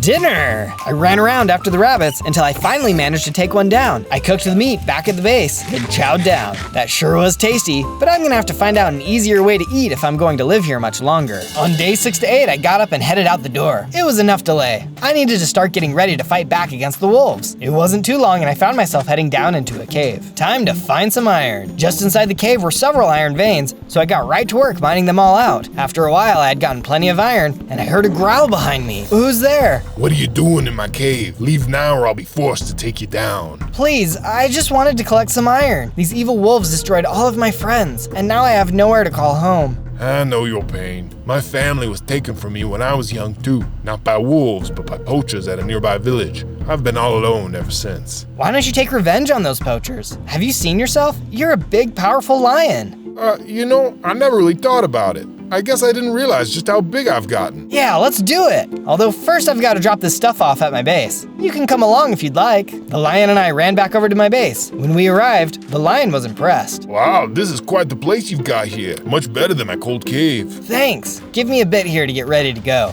I tossed the iron I had collected into the furnace and smelted it all down. When it was done, I got crafting and made myself a full set of iron armor. I even made myself a full set of iron equipment, which the lion was really impressed by. Turned out he was actually really nice. Oh, and his name was Lenny. On days 9 to 10, Lenny and I traveled to the village where the poachers were living. As soon as we got there, we could see the poachers. There were tons of small animals in cages, and they even had the lion's family's heads mounted on the wall. These guys were sick. Lenny wasted no time and attacked. I tried to jump in too so that I could help as much as possible. Lenny was so strong and managed to take most of them out. Suddenly, a couple of poachers surrounded him, and it wasn't looking good. Heads up! I jumped down from above and managed to take out the poachers. There were a few more left, but together we were able to take them all out. Nice job, Lenny. I know it can't replace your family, but at least justice has been served. Thank you for encouraging me, Zozo. I feel much better than I did before. I also feel hungry. These little birds look delicious. Oh, hang on. I know we like to eat meat, but these guys don't deserve the same fate as your family. Let's let them go. Lenny was disappointed but agreed, so we let them all out of their cages. I'm pretty sure some of them got away from Lenny just a little faster than they normally would have. We then headed over to the nearby farm and gathered up as many seeds as we could. If we really wanted to help animals, it looked like we might have to get used to a little more grain in our diets. Except when it comes to chickens. I took out a few chickens to eat later. I was still a carnivore after all. With all that out of the way, I asked Lenny if he wanted to live at my base with me, to which he happily agreed. Back at the base, I got right to work making Lenny his own bedroom. I felt bad he had been living in a cold cave alone all this time, so I did my best to make it really nice. On days 11 to 12, I went to find Lenny to ask him some questions. I asked him if he knew anything about the huge wolf that had taken out his family, but he said he wasn't sure. There was, however, a wise elephant that I could ask. I made my way to a nearby savanna to find the elephant. I tried asking all the animals I passed, but none of them seemed to know who I was talking about. As I was looking, I was suddenly attacked by a pack of hyenas. Leave me alone, you giggle freaks! I managed to hurt some of the hyenas, but there were way too many of them. I was still just a little cat and had to get out of there. I managed to make it out of there, which is when I saw a baby elephant. Oh, I bet they know something. I ran over to them. Hey, I'm looking for a wise old elephant. Do you know where I can find them? I do. Come with me. I can show you. As we traveled, I noticed she seemed kind of sad. I soon found out why. We arrived in an elephant graveyard, and she brought me to a grave. This is the elephant you're looking for. She was my grandmother and raised me after my parents died. I'm sorry to say, but she passed recently. I'm sorry to hear that. I heard she was able to help a lot of people. She was. In fact, she taught me how to help people the way she did. She would look into the water and could see things. Do you think you'd be able to help me? A wolf has been destroying all of my friends and their families. I need to find him and stop him. I would, but I'm too scared to try it by myself. Before I could say another word, though, the hyenas from earlier attacked. But this time I couldn't run away. I had to protect my new friend. As I was fighting the hyenas, the baby elephant ran away. It was a hard fight. These guys were strong and there were a lot of them. But I couldn't fail now. I mustered up the courage and destroyed them all. On days 13 to 15, I went off to search for the baby elephant. That fight must have really spooked her. I've got to let her know everything is okay. As I ran across the land, I soon saw her at the stream. She was really scared. Hey, I'm sorry about that back there, but everything is okay now. You fought off all of those hyenas? That was really brave of you. Thank you, but can I let you in on a little secret? What's that? I was actually really scared. They had attacked me before, and the first time, I ran away. Really? Why didn't you run away this time? I thought about it, but I knew you needed my help, so I did my best to be brave. The elephant thought about it for a bit. Okay, I will try using my abilities. You want to see where the wolf lives? I'll see what I can do. We looked into the stream, and she started to explain what she saw. It looks like he built himself an ice fortress in the Great Tundra. He'll often lead his wolf pack out to attack other animals, like cats. But he isn't doing it for food. He's doing it for fun. This doesn't look good. Thank you for doing that. I know it wasn't easy, but you were great. I have to defeat him, but I know I'm not strong enough yet. Say, what's your name? Oh, it's Delilah. Delightful. Would you want to come live at my base with me? It might feel safer there. Oh, thank you, but I feel like I'm not ready to leave the land of my grandma yet. But please, come see me anytime. I thanked her and took off. As I was crossing the stream, though, I was suddenly attacked by a crocodile. I already hated water enough. Now there were things attacking me. Come on, you little snapper, leave me alone. I tried to run away, but he was too quick. It looked like my only option was to fight. It wasn't too long, and he managed to take me out. That's when I saw my life counter change from 8 lives to 7. Oh no, that's not good. Problem was, I still couldn't run. The croc was vicious and wouldn't leave me alone. Suddenly, I had lost another life. Oh, I can't take much more of this. Luckily for me though, I had been getting hits in, and even though he had taken 2 of my lives, I was able to finally take his. And he only had 1. And stay down. I decided to explore the bank a little more, and soon saw the nook where the crocodile must have been hiding. I looked inside and there was a chest. Oh, look at all these fish! My favorite food. And in the middle, there was a mystical fruit salad. I don't really like fruit, but I'll give it a go. I scarfed it down and it turns out it was delicious. Just then, I felt some power surge through me and I got bigger with more hearts. Wow, maybe there's something to this eating fruit thing. On days 16 to 19, I arrived back at the base. I met up with Lenny and he told me that he was feeling really hungry. Hey, you can have some of this fish I just got. He was pretty happy about that. Then I decided I should start planting seeds, as we would need to have a good food source. I decided to build the farm into the tower and thought that worked really well. This farm looks great. I was thinking about the fight with the crocodile and how I had lost so many lives. I was going to have to be more careful. So to do that, I decided to craft myself a bow. That way I won't have to be so close to danger all the time. But first, I'm gonna need some string. I took off in the direction of a nearby cave and soon found some spiders. The spiders weren't nearly as happy to see me as I was to see them, and in no time, I had gotten myself enough string to make my bow. Now that I had everything I needed, I was able to quickly put together a bow for myself. It was just in time too, because a black bear had walked up behind me. I hope this thing works. I started firing the bow, landing hits with my arrows. The bear was angry with me, but I was feeling way better with my ranged weapon. Soon enough, I had taken him out. On days 20 to 22, I had the urge to build. It was statue time, but in order to do that, I was gonna need some wool. I went and talked to Lenny about it, and he told me there was a herd of sheep nearby he was thinking of hunting. No, you can't hunt these guys. We'll need their wool. Lenny was disappointed, but agreed. He wasn't taking to a plant-based diet as easily as I was. I headed off in the direction Lenny had mentioned and soon saw the sheep. I took out my wheat and led them back toward my base. When we arrived, I quickly put together a pen, then locked them all inside. That's when Lenny came around the corner. Okay, dinner. Lenny, wait! You promised you weren't going to eat them, remember? They're for wool, not food. Ah, shoot. Fine. Next up, I needed to get some dye to turn the sheep into the proper colors. I went to the plains biome and found some cornflowers. Using the flowers, I was able to make some blue dye and dye the sheep blue. Now it was time to get started. Using the wool, I started on the first part. I feel like this one is going to turn out even better than anything I've built so far, but you'll have to be the judge of that. Soon, the first part was complete. And don't forget to hit the subscribe button and hit the bell, otherwise you'll miss out on all my future adventures. On days 23 to 26, I felt like it was time to learn more about this wolf monster and travel to the Arctic where he lived. As I got closer, I heard some wolf howls and hurried up into a tree to hide. I'm not letting them catch me off guard this time. Just then, I saw the wolves come by, and as they got closer, I saw that I had a good shot with my bow. If only there weren't so many of them. I decided it wasn't worth the risk, especially with the wolf monster there. But now I knew for sure that he lived here. As I watched them, I saw them go toward a snowy village. They attacked some of the villagers and took out their livestock. These guys were horrible. They continued through the village, taking everything out. When there was nothing left, they left the village. Why would they do something like this? Now that they were gone, I went to investigate the village. There were some crops here, and it didn't look like the villagers were going to be needing them anytime soon, so I picked up as much as I could. As I was going through the village, I suddenly ran into a baby wolf. What are you doing here? Hey you, leave me alone or else. I'm super mean because I'm a wolf. Look, buddy, you're not fooling anyone. All the other wolves are gone. Fight me if you want, but we know how it's gonna end. Ah, shucks, you're right. If the other guys knew I was gonna get shown up by a cat, they'd bully me so bad, even worse than they already do. Why do you think I'm here? They're always leaving me behind and being so mean. I couldn't help but feel bad for this little guy. Look, it's okay. I remember what it was like being a little cat. Why do you say you come join me instead? These guys don't sound like they really care about you. You can say that again. You know what? I'm out of here. Just because we're all wolves doesn't mean I have to put up with them. He was pretty fired up, but I was glad I could help him out. We took off, back to the base. On days 27 to 31, we arrived back at the base. The baby wolf, whose name was Willie, immediately tried to eat the sheep. Hang on, those are our friends, not food. Here, let me get you something. I tossed him some fish, which he was happy to have.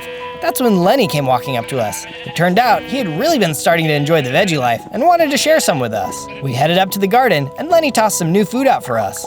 I took a bite. Oh wow, these are really good. You weren't joking. Just then, I grew a little bigger and gained more hearts. Well, would you look at that? Eating veggies is actually good for you. You get more hearts and stay healthy. Nice. I then realized that Willie had nowhere to stay, so I got busy building him his own section of the base. It wasn't big, but it would be perfect for him. Since Lenny was so interested in farming now, I decided I would put a barn together for him too. This way he could put all his farming tools in one place and hopefully continue to not eat the sheep. Soon, the build was complete. I was starting to run low on wood, so I headed over to the nearby birch forest to stock up. I collected all the wood I needed, then decided to head back. On my way back, I was suddenly attacked by a giant cockroach. How gross. If I would have known there were bugs like this here, I wouldn't have chosen to live here. I had managed to make my way into a tree where I was able to pick them off with the bow. But suddenly, Willie came running into the fight. Willie, no, stay back. Willie ignored me and kept fighting. But it turned out, he was actually a really good fighter. Soon, we had taken them out. Whoa, nice moves.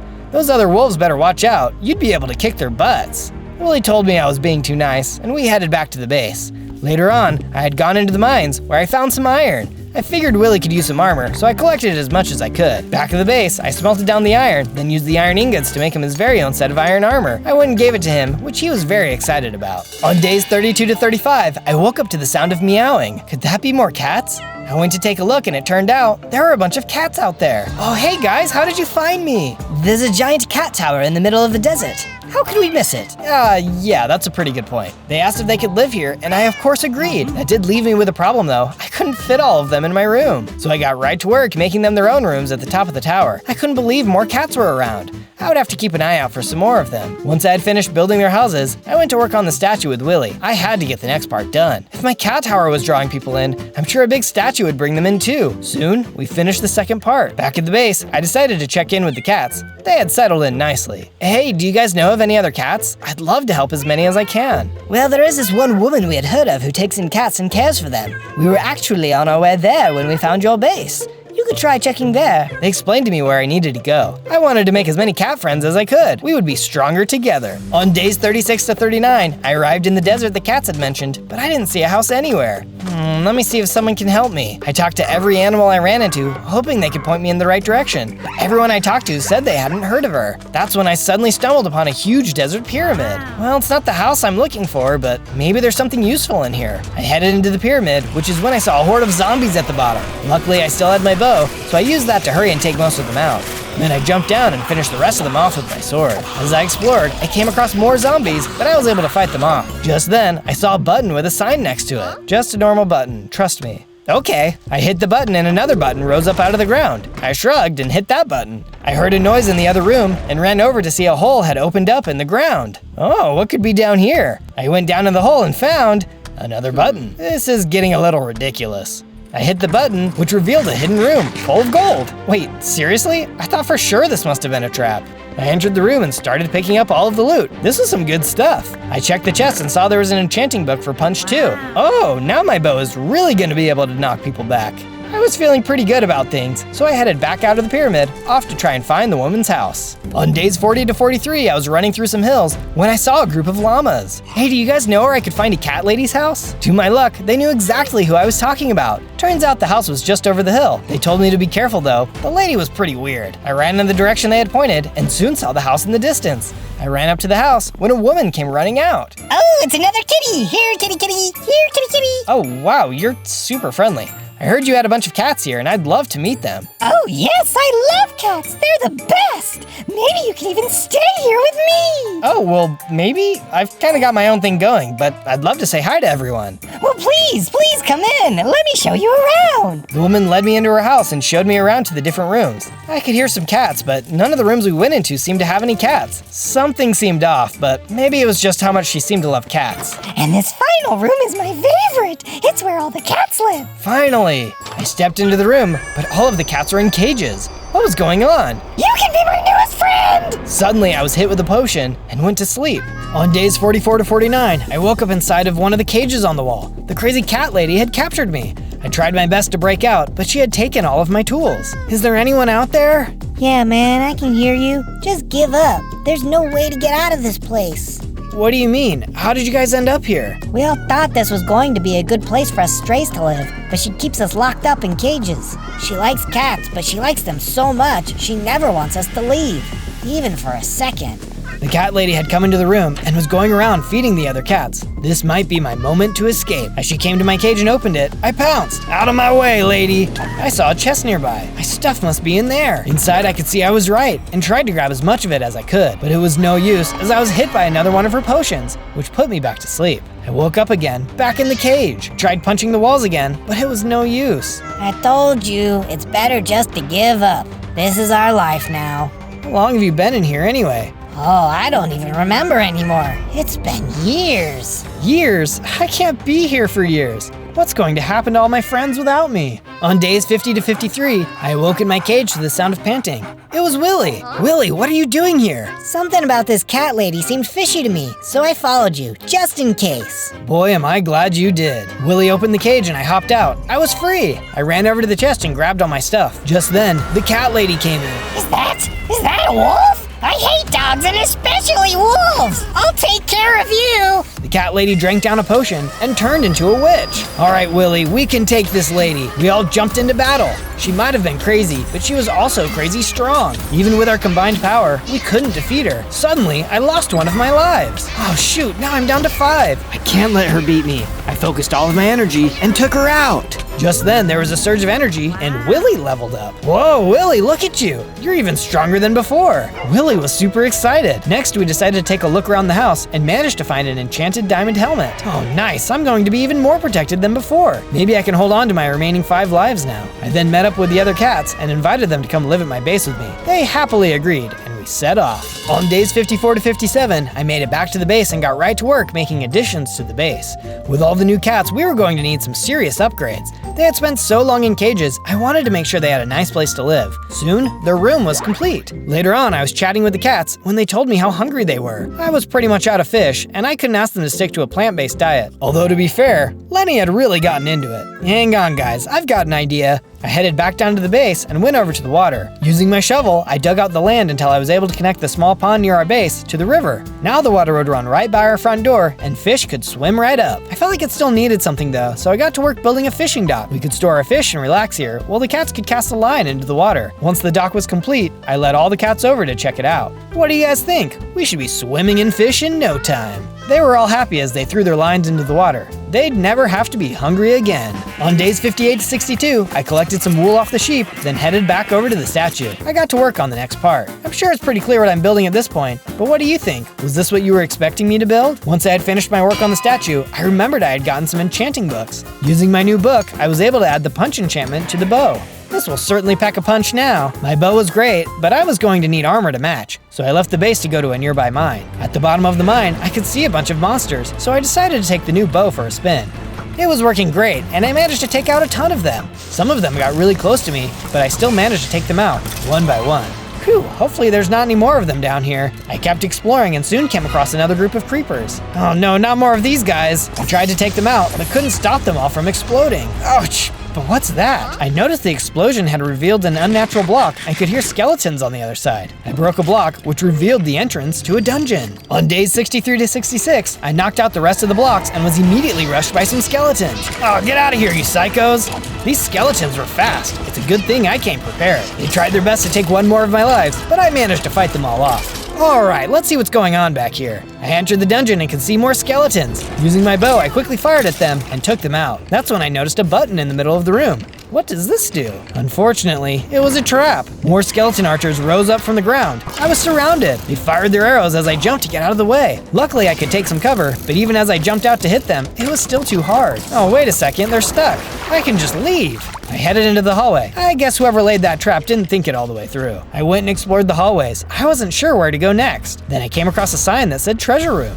Oh, that sounds great to me. I ran into the hallway, falling into a hole. It was another trap. Oh man, I should have known that would happen. I landed in a stone room where there was no way out. Suddenly, the wall across from me started moving. I was going to get crushed. There's gotta be a way out. I noticed some different looking blocks and started mining. At the last second, I burst through and fell down another hole. This time though, I landed in a pool of water. Oh, this place is crazy. I've gotta watch my step. Up ahead, I hit a button to open the door and walked through as lava fell from the ceiling. Luckily, I made it through the door quick enough before it could hurt me. The next room was full of lava with platforms I had to jump to. That would have been easy, except the place was full of skeleton archers. I tried to cross, but they knocked me into the lava. Ooh, hot, hot! I managed to crawl out before the lava burnt me to a crisp. I started shooting arrows at the skeleton, taking a couple of them out. That's when I noticed there was a chest and some diamonds up ahead. Oh, I've got to get to that. To reach it though, there was one more archer. I took careful aim and fired, taking him out. The treasure is all mine. I hopped the rest of the way up and opened the chest. Inside there was a diamond block as well as a bunch of diamonds. This is exactly what I was searching for. With everything out of the chest, I then mined out all of the diamonds in the wall. My pockets were now overflowing with goodies. Now how do I get out of here? I hopped across the room and saw a door, which I barely managed to get through after grabbing onto some vines. I swam up a waterfall and followed the hallways until I saw another room with a chest. Okay, there's gotta be a trap in here. I stepped forward slowly and set off a trap. That arrow nearly took my head off. I think there's only one way through. I took off at a sprint as the arrows flew by. Inside the chest was more diamonds, as well as some XP potions. I ran back through the traps, then loaded up on the XP. I went back through the hallways and soon saw another path through. I guess this must be the way out. I stepped forward when suddenly a bunch of lava came falling from the ceiling, trapping me inside the room. That was way too close. As I looked into the room though, I saw it was full of skeletons, including a big buff skeleton. There was no time to lose. I immediately started shooting my bow, taking out as many of them as I could. I got some hits in, but it was getting dicey. I didn't notice the buff skeleton had me in his sights, and after a good hit, he knocked out one of my lives. Oh no, now I only have 4 left. Over half of them are gone. I didn't have any other choice though. I had to keep fighting. I had managed to hit him a bunch, so he couldn't have had much health left. I hid behind a pole, then struck him with my claws, taking him out. Yeah, who's the tough guy now? And we'll just pretend that you didn't take one of my lives. That's when I noticed that I had actually picked up his head. Ooh, creepy. I wonder what else is in here. I ran around the room and saw a chest, which had an infinity enchantment in it, as well as some gold. In another chest, I also found a brand new bow.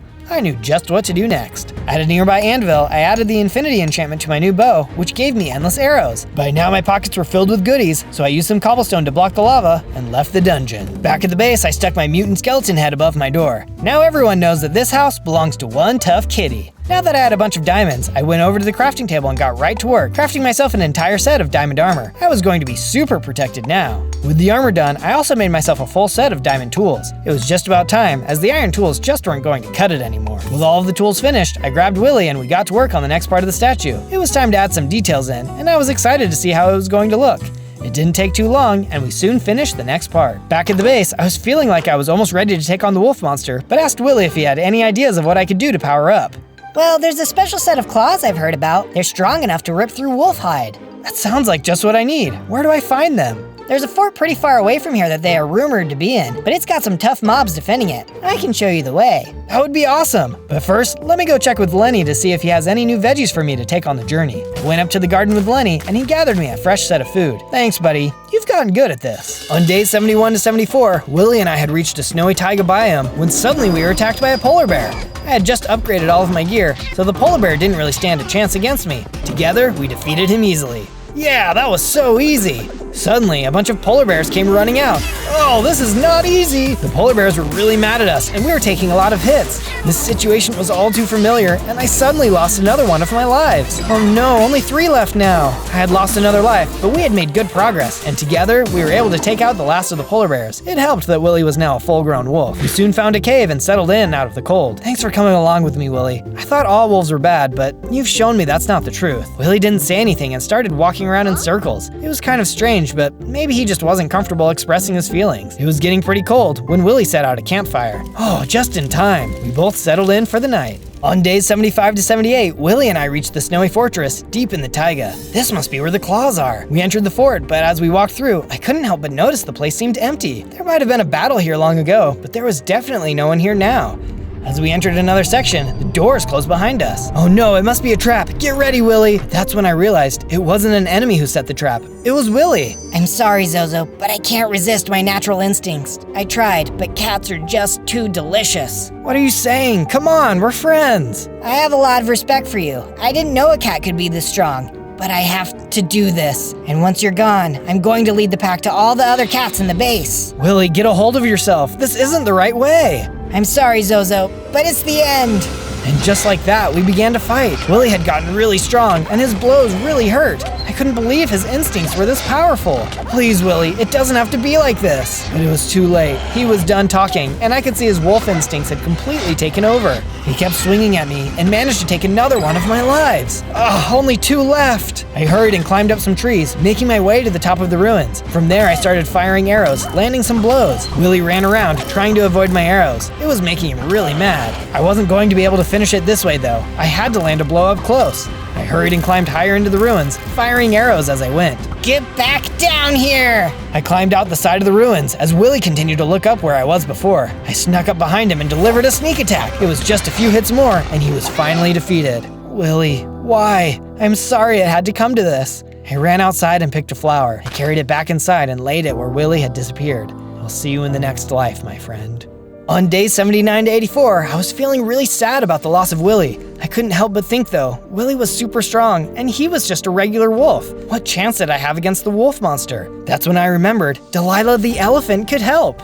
I traveled back to the savannah, and just in time too. Up ahead, I could see Delilah had been captured by poachers. You thugs, get away from my friend! I charged in as the poachers turned to fight. I had no time for these punks, and I had to save my friend. There was no way I was going to lose 2 friends in such a short amount of time. I was way stronger than the last time we had fought poachers, and so at long last, I took them all out. Oh, Zozo, you showed up just in time.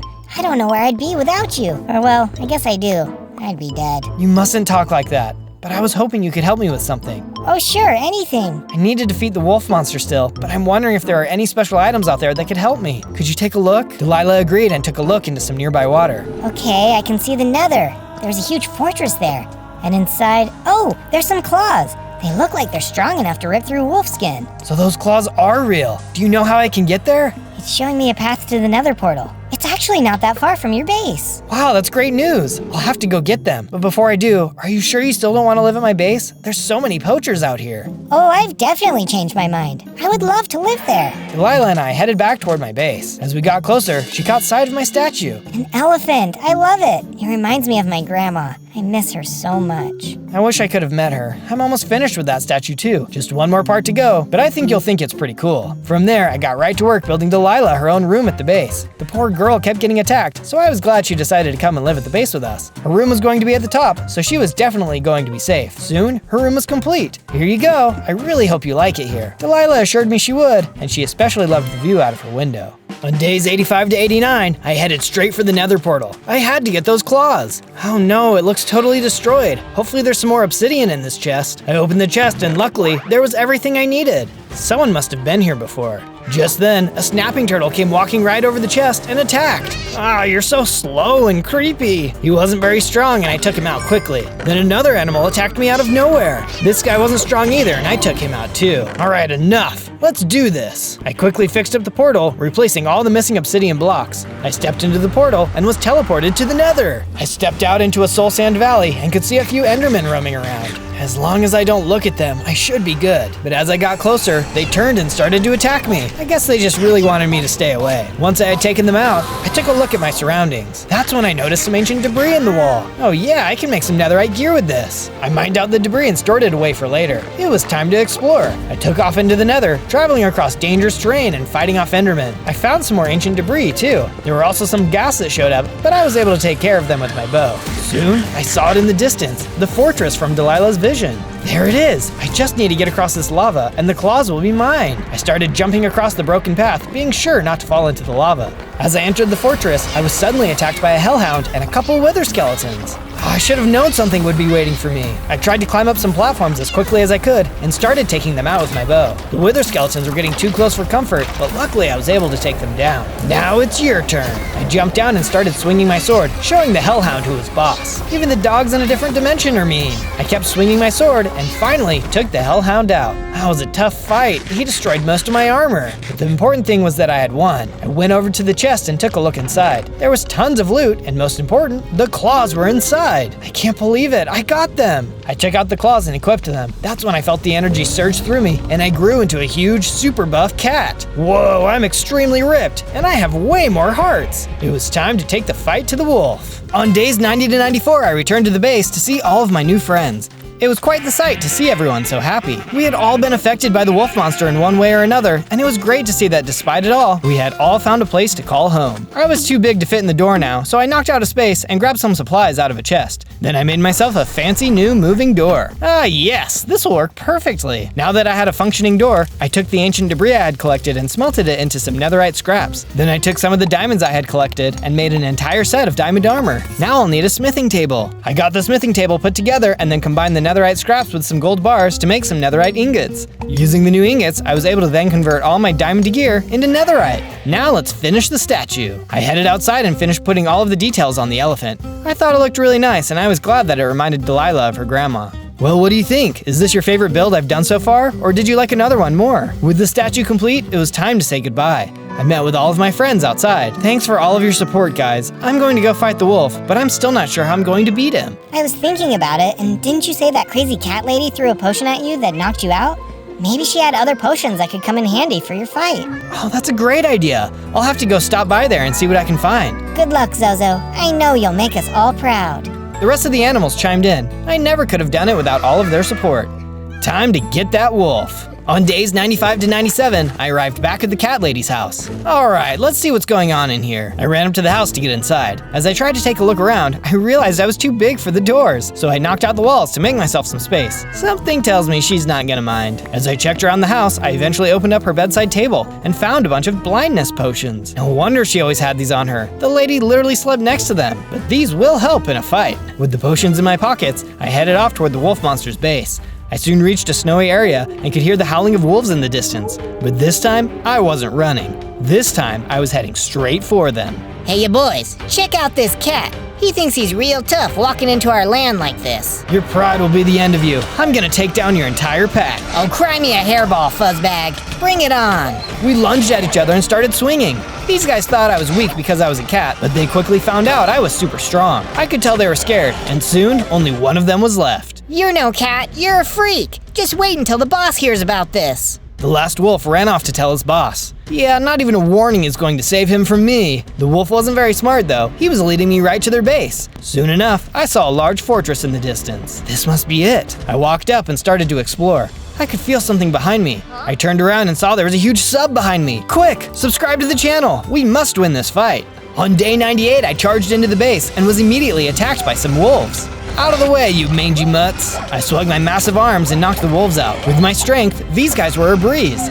Soon, the room had been cleared. That's when I noticed something horrible. Is that what I think it is? On the stairs, there was a mounted animal head. These guys were a bunch of sickos. They had to be stopped. In the next room, there were even more wolves. Get a load of this, chumps. I smacked the wolves as they crumpled beneath my blows. They were able to get some hits in, but they were no match. No one was going to stop me from reaching my goal. Once they were all destroyed, I noticed what was on the table. More animal heads. I won't let them add any more. As I left the room, I noticed a button on a nearby wall. I hit it and a wall opened, revealing a storage room. Oh, nice. I bet there's something good in here. I started opening up chests and found a lot of gold, including some golden apples. Then I saw something out of the ordinary. There's warnings on this chest. Must be something good in here. I opened the chest and saw it had several potions of leaping. That would surely give me an advantage in the fight.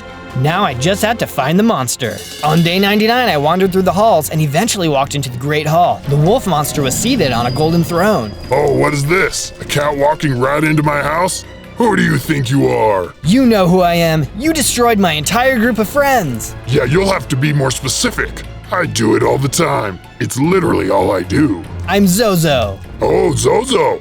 Yeah, I still don't know who you are. It doesn't matter. Today is the day I take my revenge. Yeah, get this cat out of my sight. Suddenly, the wolves around the table charged. He might not know who I am, but he was about to find out. I knocked out his wolves in no time. I always knew I was surrounded by a bunch of weaklings. I'll do this myself. The wolf monster charged at me. The fight had begun. This was ending today. He was still strong and was really knocking me down. I ran away to try to get some space, eating some food to heal. Get over here, you little cat. I tried fighting him as I went, getting hits in here and there. I soon made it up a set of stairs, turning in time to start firing down arrows at the wolf monster. Oh, knock it off! I kept firing arrows until he had reached me. He kept hitting me, and eventually I saw my life counter appear again. I only had 1 life left. I had to make it count. I kept running through the castle, trying to play it safe. Every now and then he would catch up, and I would swing my claws to knock him back. Some of his wolves even tried to jump into the fight, but I was able to knock them away. My health was starting to get really low though. Alright, let's see what he thinks of this. I took out one of my blinding potions and managed to hit him. Oh, I can't see. What did you do? The wolf ran off as I hurried and ducked for cover. I was safe for a moment, so I hurried and ate a golden apple. I had been getting hits in, but it didn't seem to be enough. It was time to try something new. I could hear the wolf in the hallway up ahead, so I snuck up behind him and smacked him. Surprise! Oh, you sneaky little cat. We exchanged some more blows, and I ran off, making more space. I was really starting to hurt him now. Just then, we ran into a room with a couple of his wolf cronies. Get this guy off my back! I thought wolves didn't run away from anything. As I went back out to fight, I saw the wolf had disappeared. Where did he go? I kept searching around the place until I ran into a strange sign. Place sacrificial heads. Oh, I don't love that, but maybe it could help me. I ran around the palace and gathered up a few of the animal heads. Then I placed them on the altar. Suddenly, a hidden door opened, and the wolf monster was hiding on the other side. There he is! I ran up to face him. Give it up, man, you can't beat me! The wolf shook his head. He wasn't gonna go down easily. We charged as his sidekicks attacked. It was an epic battle, but they were no match for me. I even tried using the leaping potions, which helped me to get to higher ground and use my bow. This is for everyone you've hurt! I swung my claws, hitting him again and again. He wasn't even sorry for what he had done.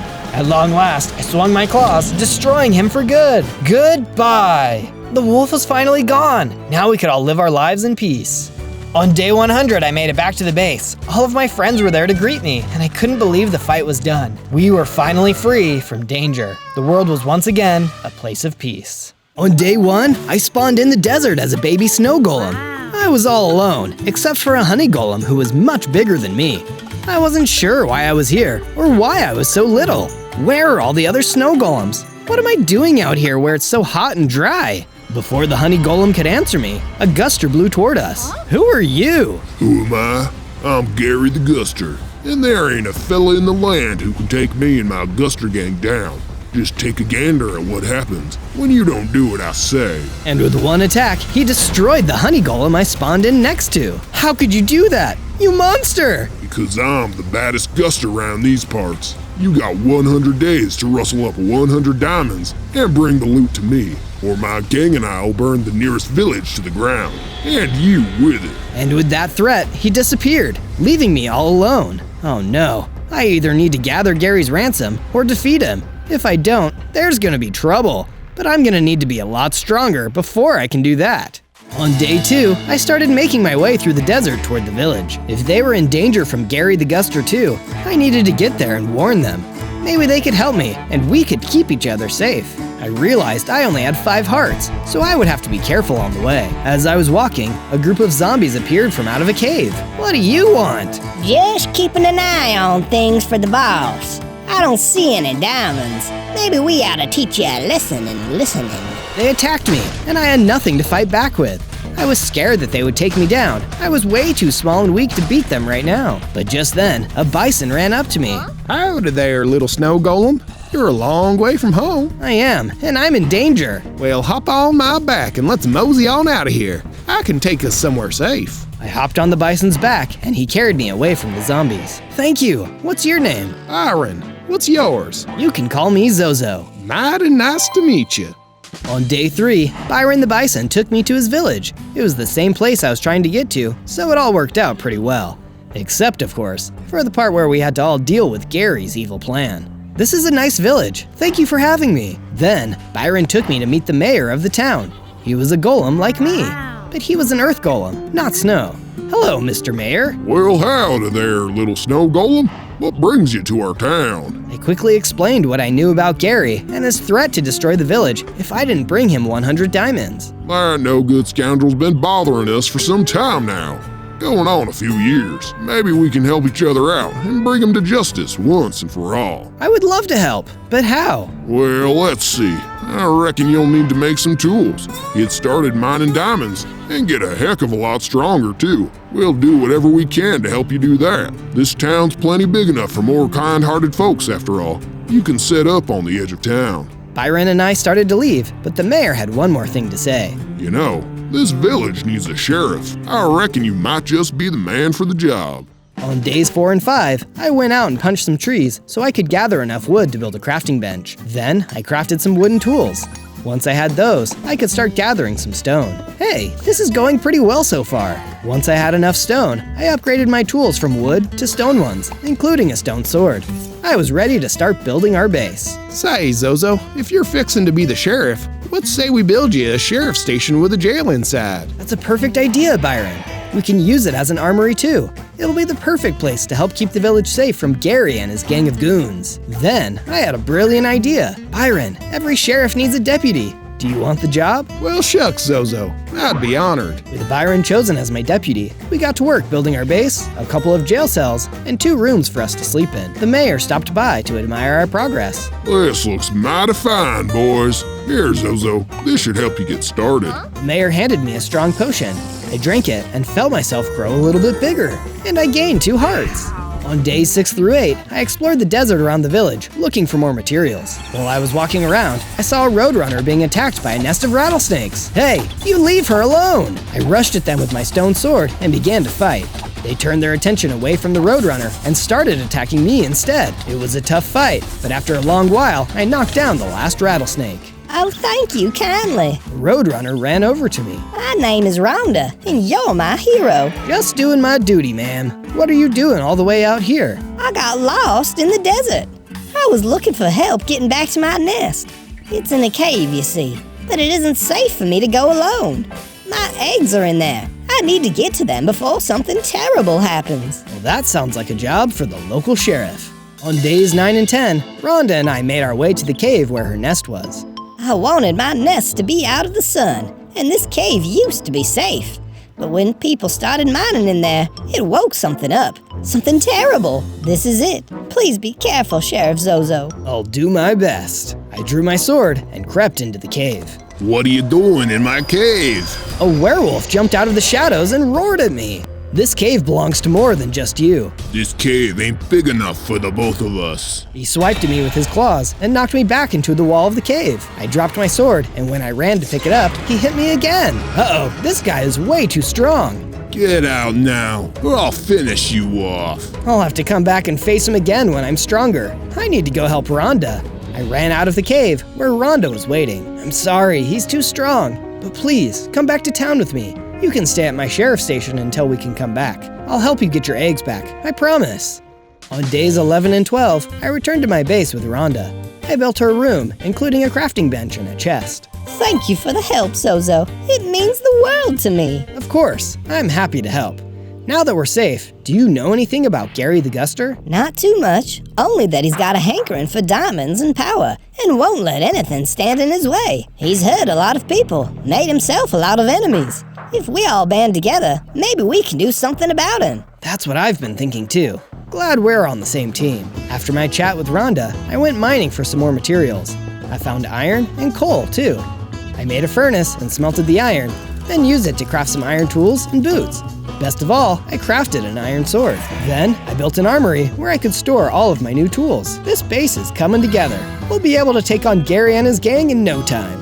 On days 13 to 15, I wanted to find a way to get stronger, so I talked to Byron the Bison for some advice. Well, I reckon the best strength in the world is experience. You ought to go on a quest or two and get better at helping others out. Then you'll get stronger. Also, you'd best get yourself some armor for the job. Thanks so much, Byron. I gathered silver and crafted myself some armor. Then I headed out to explore the forest. Now it's time to find a quest. But where is someone who I can help? I looked around, but couldn't see anyone that might have a quest for me. How was I supposed to get experience if no one needed me to do anything? Then, I saw a pumpkin boss shaking an apple tree. Hi there, do you need some help with the apples? Hey, you're the sheriff trying to go up against Gary the Guster. Let me teach you a lesson. He attacked me, but I was ready. I had my new armor to protect me, and I had my new sword too.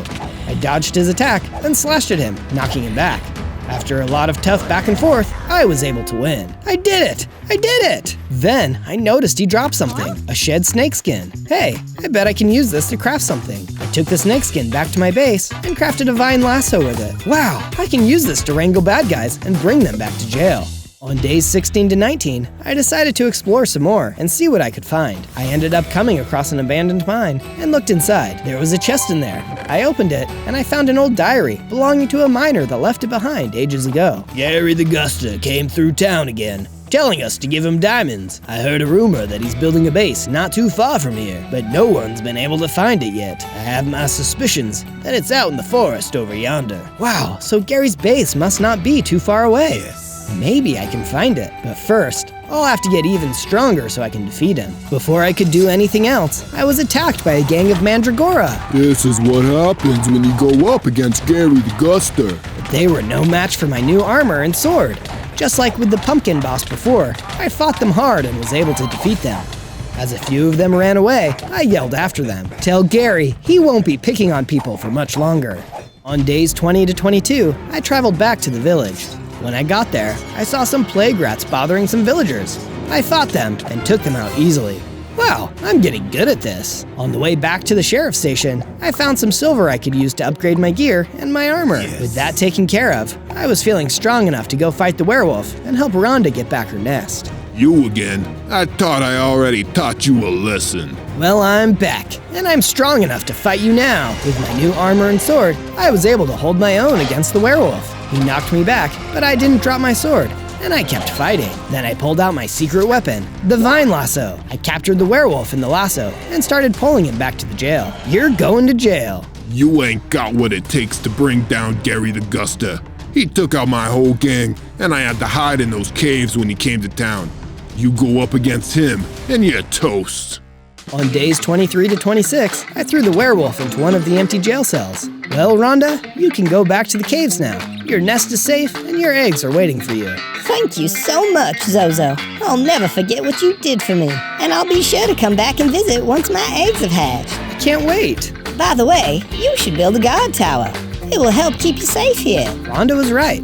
It would be a good idea to have a guard tower so we could keep a lookout. I started constructing one right away. When the guard tower was done, I realized I needed some ranged weapons. So I crafted some javelins too. I can really defend this place now. On days 27 to 31, I decided to travel to a snowy area to see if I could find some more snow golems like me. If I could, maybe they could help protect the village and take down Gary. I was enjoying the cold and looking around for some other snow golems when I saw some snow beasts. They looked lost, so I sent them back to my base, and they went off to find it. Next, I decided to gather some ice to take back to my base. If I had it there, I wouldn't feel so homesick as the only snow golem in the desert. Even if I didn't find any snow golems, it would make me feel much better. When I got back to the village, Mayor Earth Golem came up to me.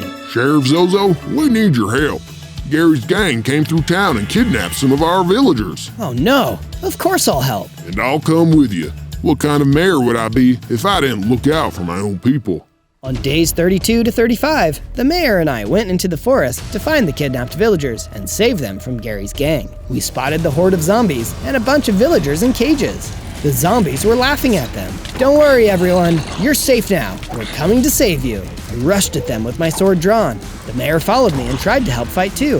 One of the zombies knocked him down. Get away from him! I tried to stop them from hurting him, but the zombies destroyed the mayor. No! I swore I'd have revenge. In honor of the fallen mayor, I defeated the rest of the zombies and freed the villagers. But now the town is without a mayor. We need someone to lead the villagers. On days 36 to 39, I set off in search of a new mayor for the village. We need someone tough to help protect the villagers from Gary. I know, I'll go into the mountains. Only tough people can survive up there, so I went to the mountains and looked around. Is there anyone here who can be a mayor? Are you looking for help? I looked and saw Zeus, the king of Olympus, standing on top of a mountain. Yes, I am. Well, I need help with something. If you can help me, I can be the mayor in return. What is it? A group of gremlins stole my treasured guitar. Jamming on that guitar was the only way to pass the time up here on this boring old mountain. Please, get it back for me. It was a small price to pay to find a new, powerful mayor. I found the gremlins nearby, smashing the guitar into some rocks. Hey, that's not what rock music means. I fought off the gremlins and got the guitar back. Here you go, Zeus. Or should I say, Mayor Zeus. Thank you. I'd be happy to be the mayor if the villagers are all as kind as you. They are. We're trying to defeat Gary the Guster. Ah, Gary. He's asking for diamonds, I bet. Well, I can tell you where a very good diamond mine is, if you want. Yes, please. So Zeus gave me directions to the diamond mine. Things were really starting to come together. One way or another, I'd keep the village safe. On days 40 to 43, I returned home to the village and dropped off Mayor Zeus at his new house. Back at the sheriff's station, I decided to spiff up the place. I added torches and bookshelves for extra light and to give me and Deputy Byron something to read on our downtime. Once I was done, I checked in with Byron to see what he thought. Say, this looks great, Sheriff. But with so much new danger, we need more deputies. Let's make a deputies wanted sign. Great idea! I added a sign outside the station. New deputies wanted. And pretty soon, villagers started showing up to apply for the job. 6 new deputies joined. I built a barracks onto the base with bunk beds, so they would all have a place to sleep. Gary the Guster won't know what hit him when we take him on. One of the snow beasts came to find me while I was working. We heard a rumor about an ice cave where another snow golem is living. You should check it out and see if he can help us. Wow, thank you! Another snow golem. It almost sounded too good to be true.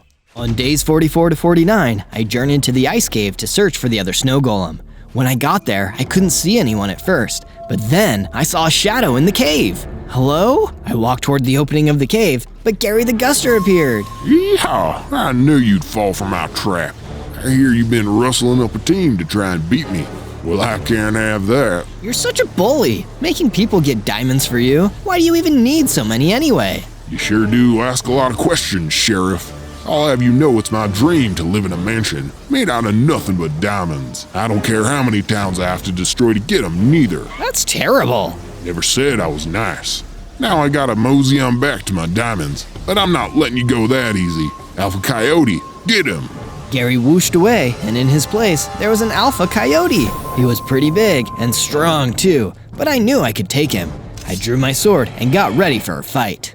On days 50 to 53, I fought hard against the alpha coyote. You might as well give up now. I'm so much bigger than you. You may be big, but I'm brave and strong, and I have the support of my friends to keep me from giving up. With a decisive strike from my sword, I defeated the alpha coyote. I did it! I won! Well, I won this battle. There's more to come. Hey, wait, what's this? I looked on the ground where the alpha coyote fell at the end of our fight. There was a journal. Hey, this says property of Gary the Guster inside. It must belong to him. Dear Diary, I built the best dang hideout this Wild West has ever seen. It's so sparkly, made up of all those diamonds I took from the villagers. And no one will find me here between the 2 tallest mountains in the region. They'll never get rid of Gary the Guster and his gang of goons. Hey, I know where those mountains are. When the time comes, I'll be able to find Gary's base after all. On days 54 to 57, I ventured deeper into the ice caverns. I wasn't going to give up my search for another snow golem now. I had to keep looking and see if there was really someone here, or if it was all just one of Gary's traps. In the distance, I could see the light of a fire. There was someone here. As I got closer, I could see that some of the zombies from the Guster gang of goons were gathered around the fire, and they had a snow golem with them. Oh no, I have to help him escape. I stayed back and out of sight and threw one of my javelins at the zombies. I had the element of surprise, and they scattered when it hit. Take that, you undead outlaws!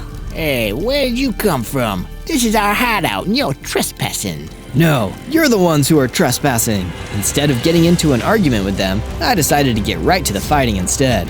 I rushed in with my sword and fought them with everything I had. Quick, let's get out of here. The zombies ran out of the caverns, leaving me with the snow golem. I'll get you out of here.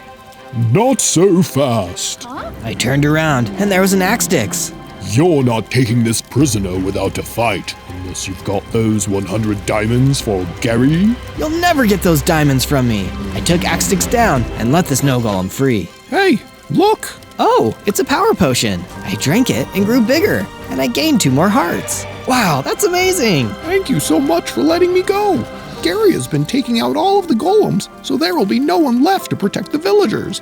I was so scared that I was the only one left. Well, now you know you're not alone. Come back to my base with me. We've got a whole bunch of people to help. Gary won't get away with it this time.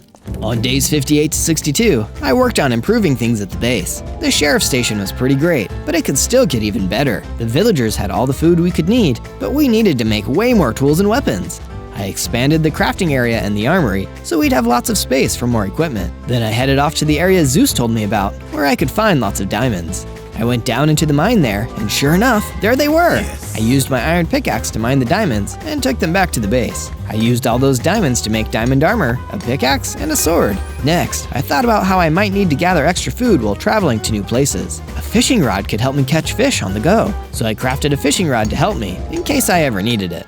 On days 63 to 66, Mayor Zeus came to visit me at the sheriff's station. What can I do for you, Mayor? Did you get a chance to check out the diamond cave I told you about? I did, thank you. There were lots of diamonds there. I used them to upgrade my gear though. That's okay. I thought you might need to do that. I wanted to tell you that I heard about another cave with lots of diamonds to mine. Really? Thank you. That's great news. Happy to help. I'll keep an ear out for more diamond news too. I really missed my old friend Mayor Earth Golem, but Zeus was doing his legacy proud and seemed to really care about the village. I set off to the new cave to mine for more diamonds. Inside, I saw a group of little Kados.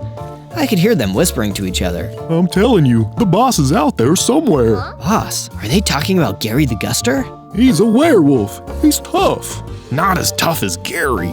There's no way he survived that attack.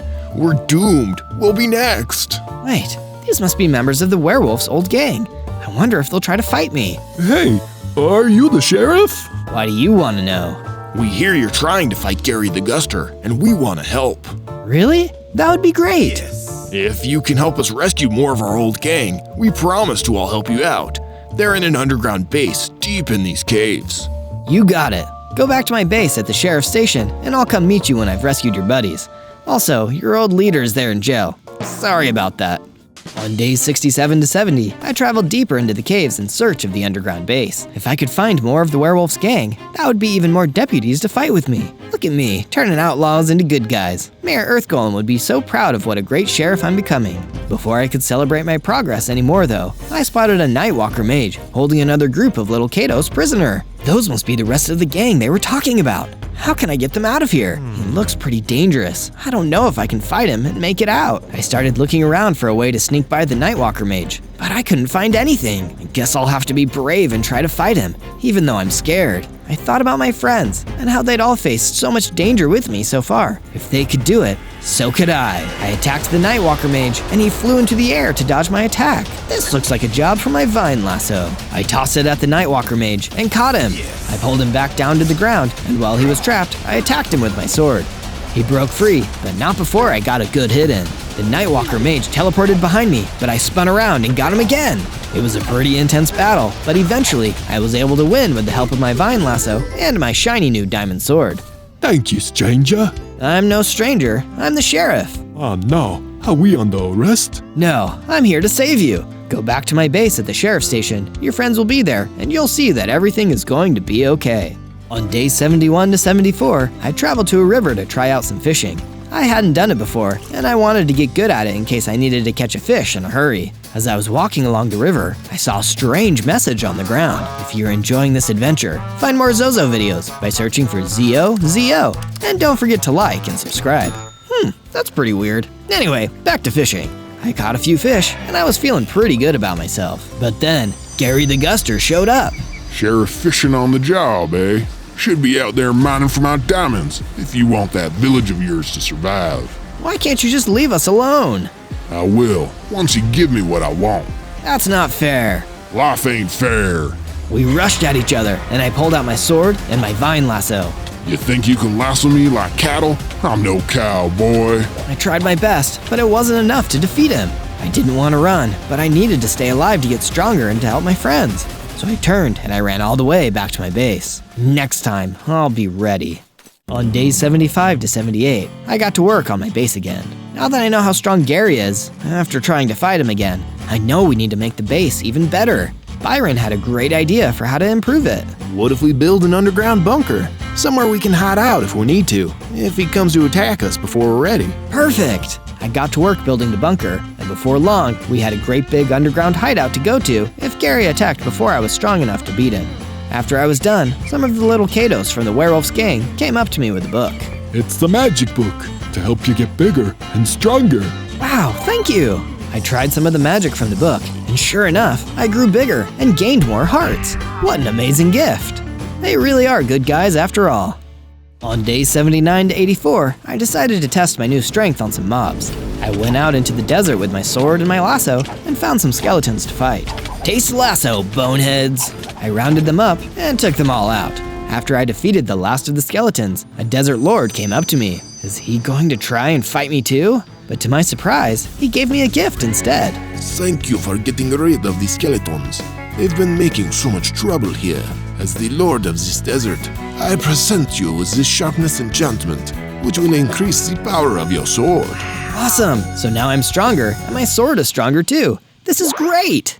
On days 85 to 89, I came back to the base, only to find it under attack by an army of zombies. Of course, this has got to be the work of Gary the Guster. There were so many of them, it would be dangerous to get close. Thankfully, I had some of the javelins I made earlier. You're about to find out why you don't mess with the sheriff, zombies. I threw javelin after javelin until I had the zombie gang on the run. With the help of the rest of my deputies, we were able to run the undead outlaws out of town. But it wasn't just my base they were interfering with. The zombies were causing trouble all over town while I was gone. One of the villagers ran over to me and told me that while the zombies were ransacking the town, they took one of his chickens. Don't worry, villager, I'll have that chicken back to you safe and sound. I chased the remaining zombies out into the woods, and I saw the chicken running along with them.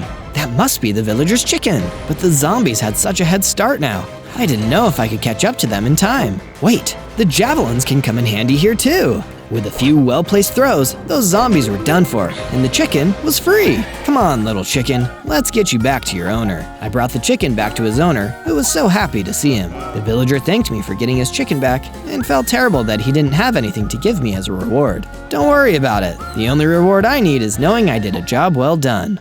On days 90 to 94, I followed the trail of zombie footprints and destruction until I finally found a cave with a sign out front. Get out of these parts or face the wrath of the Guster Gang. This has gotta be it, their secret hideout. I better check it out. I snuck into the cave and saw that it was empty, except for one strange figure standing there, like he was waiting for me. Who are you? I'm the Soul Leader, and I'm here to make sure you don't mess with the boss's plans no more. Why would you work for him? What he's doing is wrong. He's hurting so many people, all because he's greedy. Nothing wrong with a little greed. It's a dog-eat-dog world, Sheriff. We're all just trying to get fed. But isn't it better to be nice, to help others, and know that they'll help you in return? What kind of sucker helps people? That ain't this kind of town. But it could be. Enough chatter. Turn and draw your weapon, Sheriff. I drew my sword and my vine lasso, ready for a fight. After all of my recent experience, I was feeling pretty good about it. But when the Soul Eater rushed at me, I knew I was wrong. This wasn't an ordinary fight.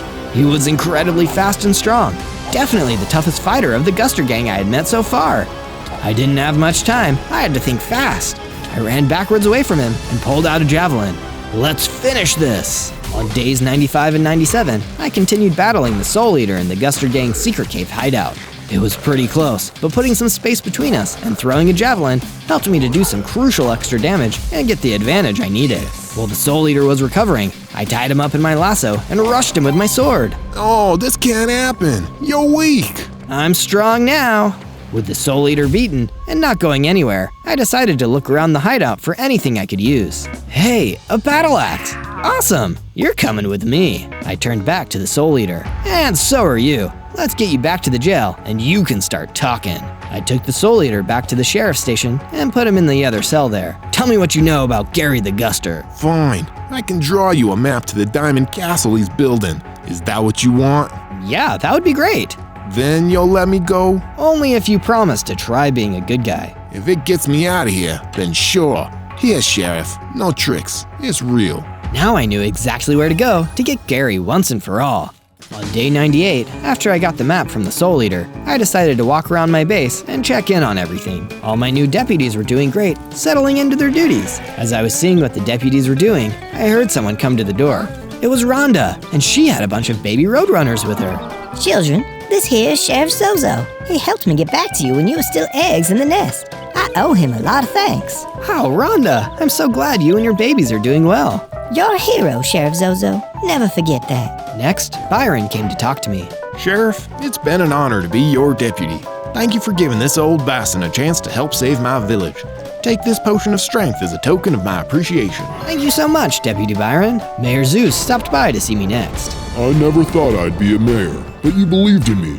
I believe in you too, Zozo. Don't forget, fellows like Gary are driven by greed and nothing else.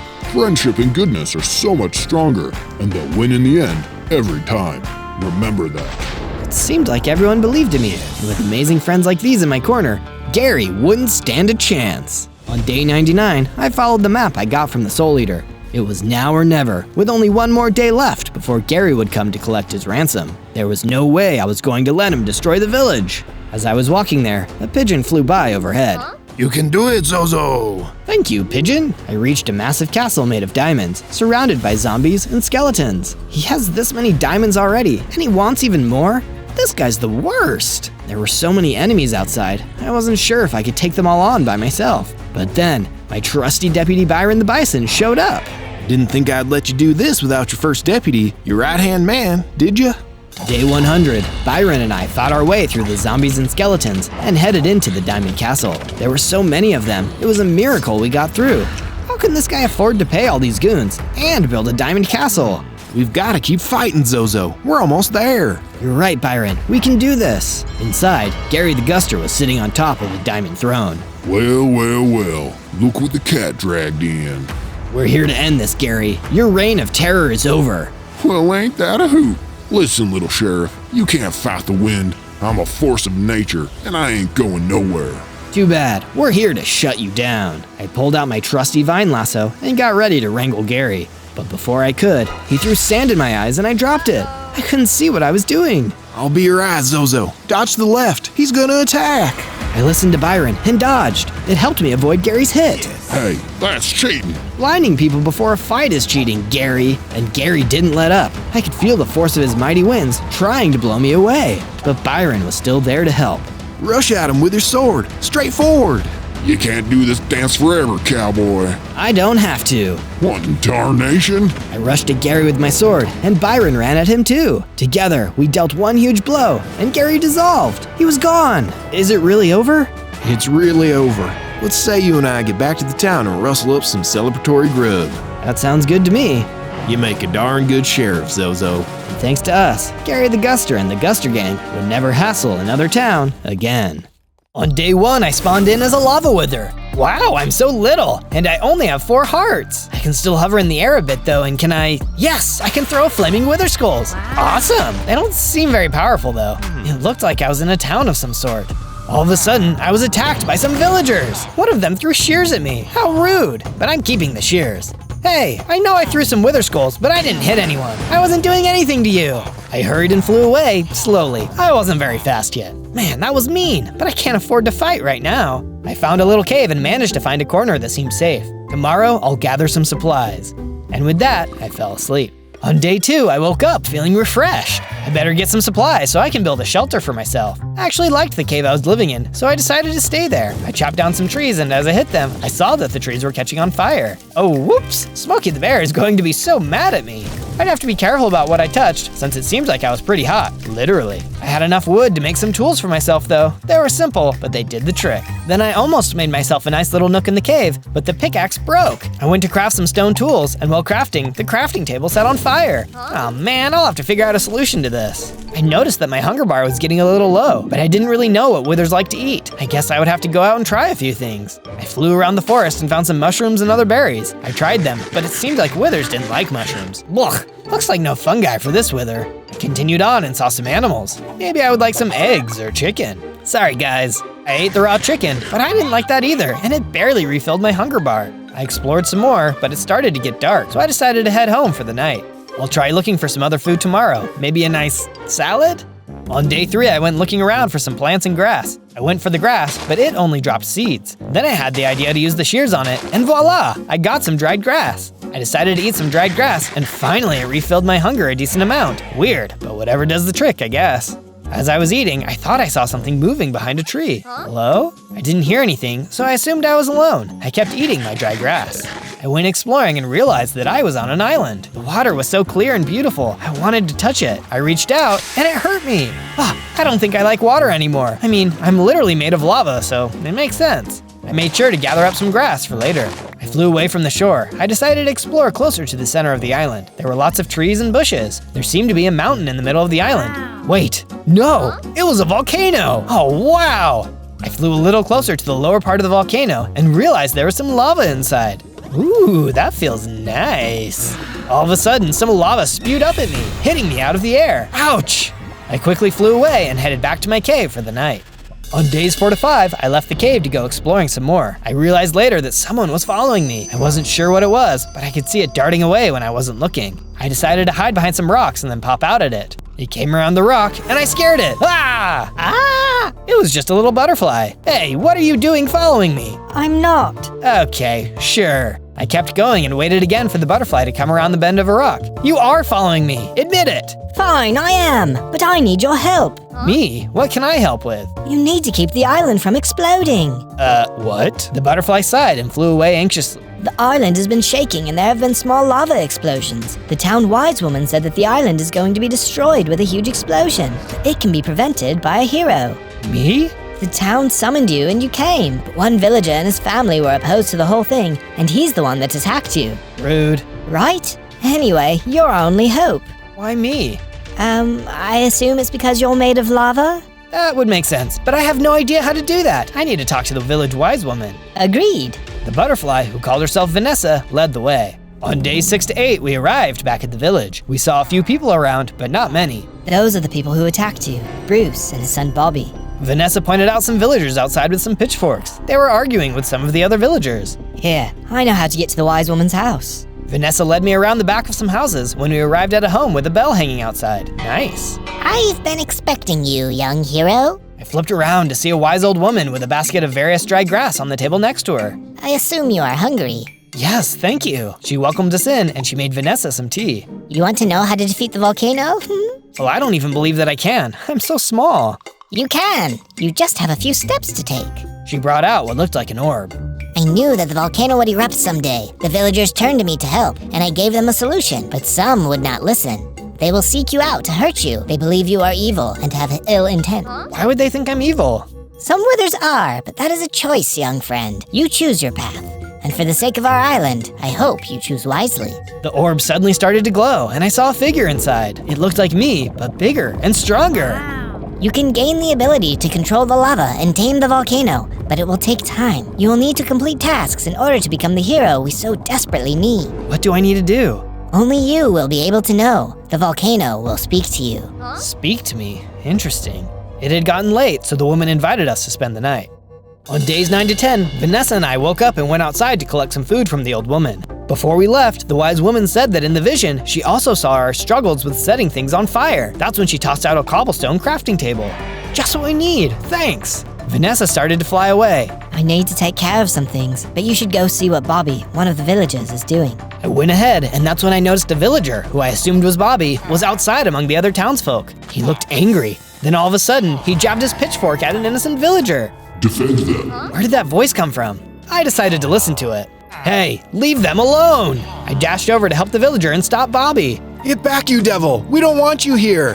Bobby tried to stab at me, but I moved out of the way. I'm not here to hurt you. I'm here to save the island. Just please stop hurting people. Bobby looked surprised.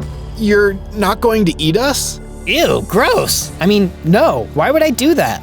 Bobby looked shocked and he lowered his pitchfork. My father has been telling everyone that withers are evil and can never be trusted. They feed on the souls of men. Well, I definitely don't. I just like grass. Bobby seemed confused, but also relieved. He looked at me and nodded. I will follow you, Tiny Wither. I know that I had my doubts, but you seem like you really care about our people and our island. And I did. I knew they were just trying to make their way in the world like me. We could all live together in harmony. Just then, Bobby's father, Bruce, ran out of the house with a pitchfork. He ran towards me, but Bobby blocked him. Dad, don't hurt him. He's just trying to help. Get out of the way, boy. You don't know what you're talking about. Then Bruce jabbed his pitchfork at Bobby. Defend them. Hey, leave them alone. I spun towards Bruce, pushing him away. As I did, I threw one of my tiny little flaming wither skulls at him. It wasn't much, but it did a little bit of damage. It also gave him some wither effect. You see, he's an evil creature. He will only cause pain and misery wherever he goes. I am not evil. The only evil here is you. And with that, threw another flaming wither skull. It didn't take Bruce out, but it did bring him down. Stop him. Make sure he doesn't hurt our friend again. Bobby smiled at me and chained Bruce up, took his pitchforks, and took him off to the jail. I'll come for you, Wither. You won't succeed in your evil plan. Bobby came back over as Vanessa flew back as well. Thank you, Zozo. Zozo. Thank you, Zozo. You are a welcome friend. All of a sudden, I felt a power surge through me, and I leveled up into a slightly bigger wither. I had more hearts, and my flaming wither skull seemed more powerful too. Then I heard the ethereal voice again. Well done, Zozo. I looked around, but I didn't see where it came from. Wow, neat. Vanessa flew around me and did a little happy dance? I don't know, but it looked fun. Wow, that was amazing. Thanks. Now let's see what my new wither skulls can do. I launched some skulls and saw that they did more damage than before. There was more room to grow, but this was definitely a good start. I felt amazing. I also felt a warmth in my heart. I think the voice I heard was the volcano calling to me. I defended the people, and it was happy. On days 11 to 12, Bobby helped me build a house in the village. Well, it was more like a nice cave in the side of a rock, since I would burn wood if I touched it. We figured that I should stay close. Vanessa flew in and saw that I was making a new home, and informed me that while she was gone before, she had decorated my old cave. And now that I was building a new place to live, she was sad I wouldn't be using her improvements. I told her not to worry, as I planned on bringing everything she had done in the old base to this new one. She seemed to like that and did her little happy dance. As I made my way to the cave, I noticed some spiders outside of it. They weren't too much of a threat, and I took them out easily. Easy peasy. I ate a bit of grass while looking at the new entrance of the cave, and one of the small spiders jumped up behind me and tried to bite me. I took it out with one hit. I went in and gathered my things, but before I could grab all of them, a huge spider dropped down from the ceiling. Aw, gross! Who you calling gross, you three-headed freak? Hey, that's not very nice. The spider lunged at me and I dodged around him. I was able to use my fireballs, but he kept getting hits in. I didn't think I could defeat him, but I managed to take him down. Phew, that was close. I guess I wasn't as strong as I thought. I still had a long ways to go before confronting the volcano. I gathered the rest of my things and headed back to the village.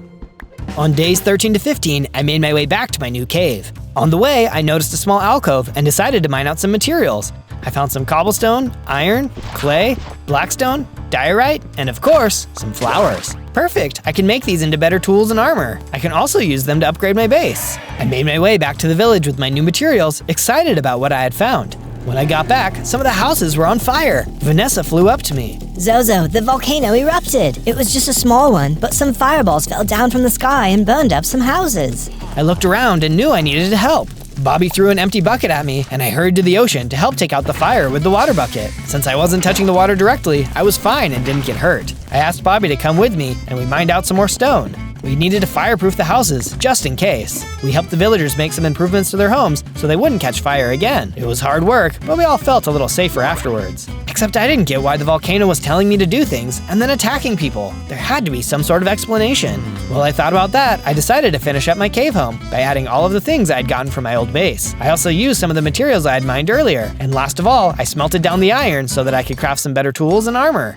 On days 16 to 19, I woke up to the voice again. Be strong for them. I didn't know exactly what that meant, but I needed to find out. I went to the wise woman again and told her that the volcano had spoken to me. I also told her I didn't understand why it would attack the villagers. To answer that question, you must talk to Bruce. Bruce? The guy that tried to hurt me? Precisely. I didn't understand why, but I'm sure I would figure it out. Subscribe. Subscribe? Well, I guess if the volcano said it, then it's pretty important. I made my way out of the house into the jail cell where Bruce was being kept. I need to talk to you, Bruce. Never. He spit at me. Why do you hate me so much? He ignored me. I guess I could try again later. I headed out and went to find Bobby and Vanessa. I told them all about the volcano speaking to me and about Bruce. Bobby didn't seem surprised. My dad doesn't really talk that much. It would take a miracle to find out what he knows. Great, off to a strong start. I got back to my cave and made some better upgrades to my house. I even built Vanessa a little nook to stay in. She seemed to really like it. Thanks, Zozo. You're awesome. She really did know how to put a smile on my faces. On days 20 to 22, I woke up with that same voice in my head. Be strong for them. Can you at least tell me how?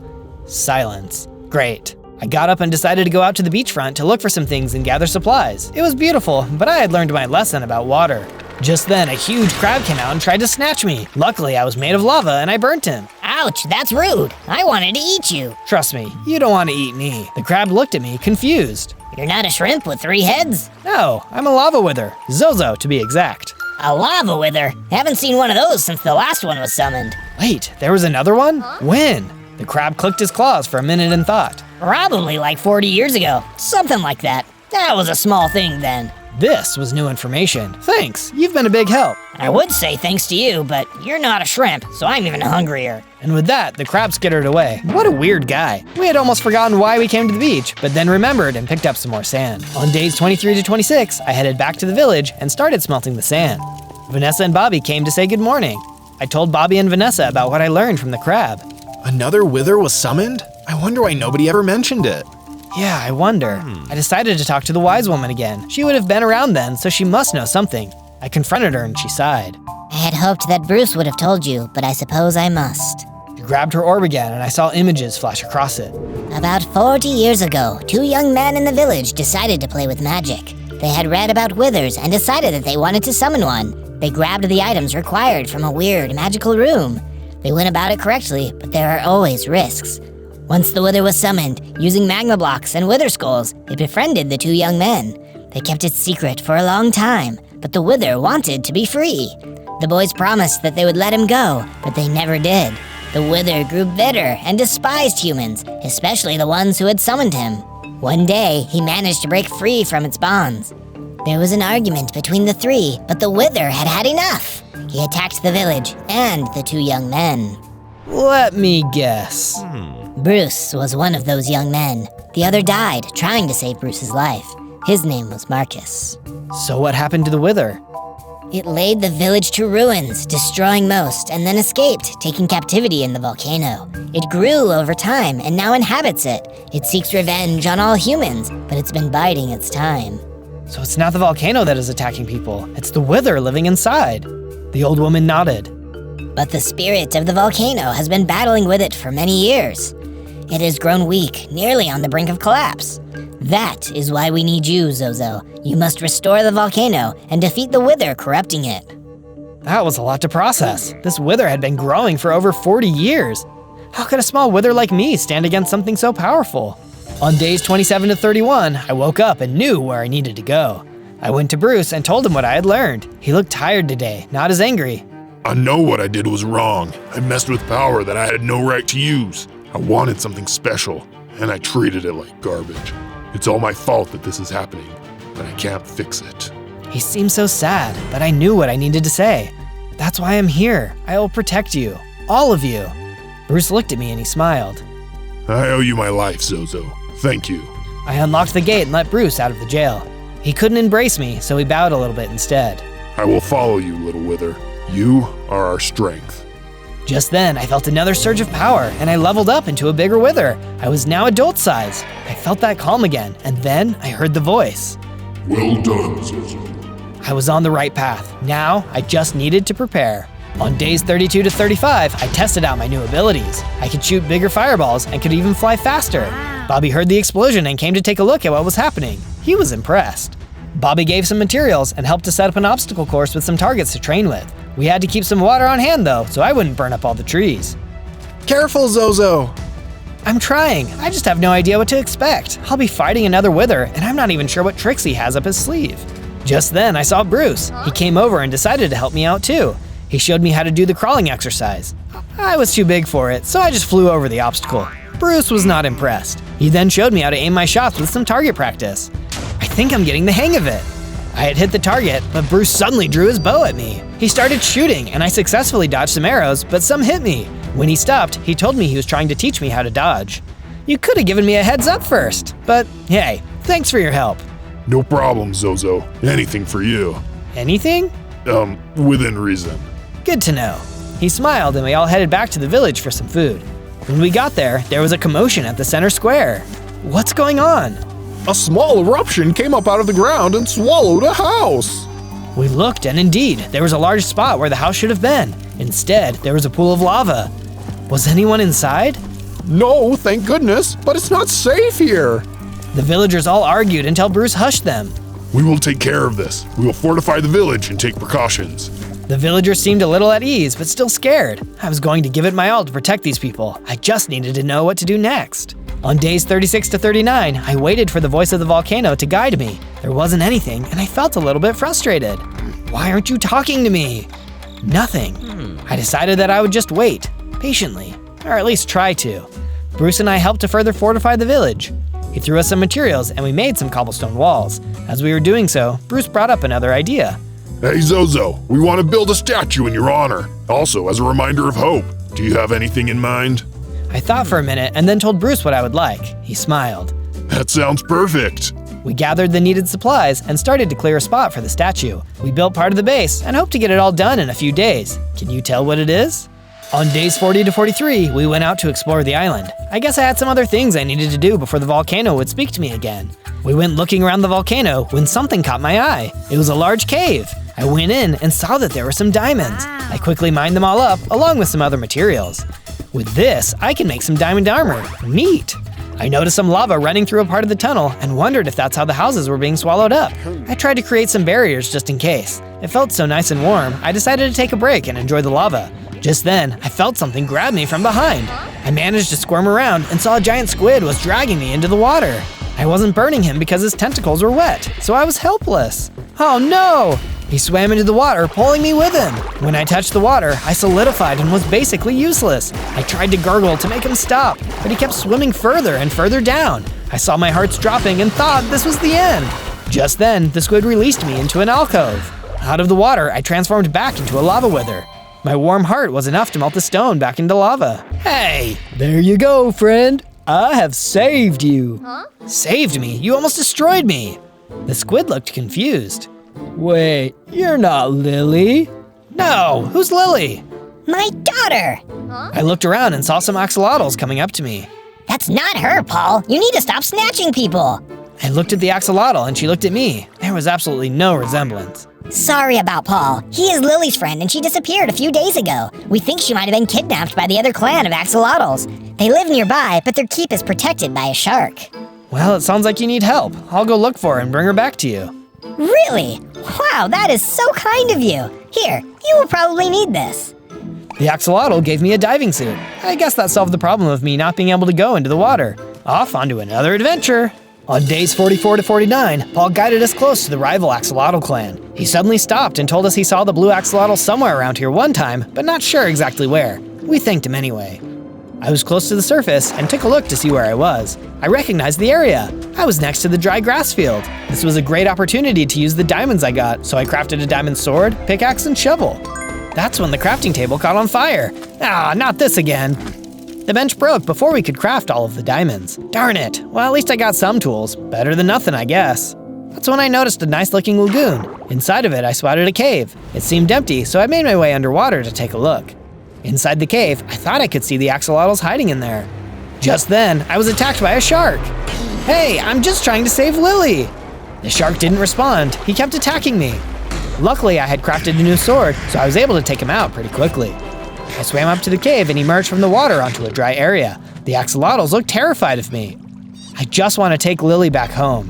One larger blue axolotl moved forward. Lily is where she belongs. She loves me and wants to stay here. I didn't see Lily anywhere, so I really didn't trust this guy. Then I heard a voice. Help! I'm in here! That must have been Lily. Her own choice, huh? The blue axolotl jumped at me and attacked. The other axolotls backed away, clearly frightened. I was able to take down the leader quickly, and the other axolotls thanked me. Thank you, stranger. We've been captive to Blake for far too long. He wouldn't let us out and he kidnapped Lily as a way to start a war with the pink axolotls. Why? He was obsessed with Lily for months and wanted to marry her, but she said no. Then a few days ago, he captured her. Well, you're all safe now. I went around the corner and found Lily trapped in a cave. I freed her and we all left the lagoon. I knew what I had to do. On days 50 to 53, I went back to the alcove of the pink axolotls with the blue axolotls and explained the situation. They made a truce and Lily's mom was more than happy to have her daughter home. We owe you a great debt, Zozo. Take this as a token of our gratitude. Then Lily's mom gave me a huge stash of diamonds. Wow, thank you! Of course. If what I heard is true, you are embarking on a great quest to save our island. You will need it more than we do. I thanked them again and then started the long journey back home. On days 54 to 57, I heard the voice of the volcano speak to me. Sacrifice for them. Sacrifice? I could do that. I just needed to figure out how. I quickly made myself an armor stand and hung my diving suit up. As I got to town, I noticed that the wise woman was outside looking at the sky. Welcome back, Zozo. You have been gone for a long while. I got mistaken for an axolotl and ended up saving the kidnapped daughter and joining the clans together. Yes, as I expected. I looked at her. She was still looking at the sky. She was an odd one, she was. Another 2 houses have collapsed while you've been gone. We did our best, but the Wither grows angry. He is nearly on the brink of taking over the volcano. I was really worried. Maybe the villagers could leave the island and find refuge somewhere else. I suggested it to the wise woman. We don't run away from our problems, Zozo. Not run away, just stay somewhere else. We are safer here with you. I turned and saw Bruce and Bobby approaching me. Are you sure? Yes, young friend. All will be well soon enough. We all looked at the sky together for a minute. Then Bobby leaned over and whispered to me. What are we looking at? We slowly backed away as the wise woman continued to look at the sky. We went and gathered some more supplies so we could continue to work on the statue. It was basically done, we just needed a few finishing touches. We also built some new houses and made sure that the foundations were solid. We also built them over the water in hopes that the other wither would be less likely to attack them.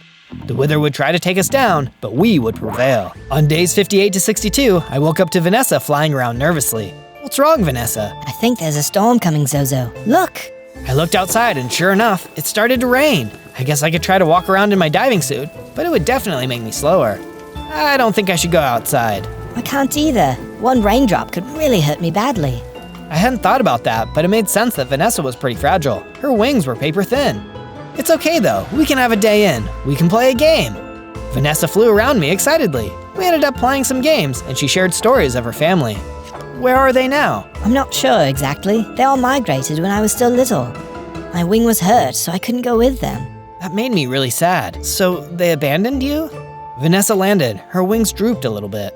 It's okay, Vanessa. I won't abandon you. I promise. Her wings lifted a little bit, and she fluttered around again. Thanks, Zozo. You're a good friend. Sacrifice for them. I sighed. I'm trying. Bobby and Bruce eventually came over looking for us. We explained the situation, and they helped build a little overhang so we could travel to and from the village safely. I was really grateful and made some food for everyone.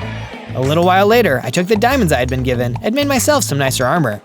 Wow, this stuff was amazing. I could take on anything with this. On days 63 to 66, I went out to go test my new armor. I went out to the jungle area where I hadn't been before. Maybe I could find some more food items. I was getting a little bit low on dried grass and only had 5 peas left. Vanessa had told me about something called chocolate, and it didn't sound half bad. I would go looking for some cocoa beans. I was foraging through the trees when I entered a clearing. It looked like there was something written in the ground. It was that thing that the volcano had said to me. Be sure to listen to that little voice in your head telling you to subscribe. I started gathering some dried grass when all of a sudden I heard some loud screaming. I didn't see anyone around me, but then I realized it was coming from the sky. The volcano was spewing fireballs. I hurried and dodged around them, but one hit me. It was small, but it was enough to knock me over. Apparently these fireballs are extremely hot since they set me on fire. What is this magic? I'm not supposed to burn. Another fireball hit me. Ouch, stop that.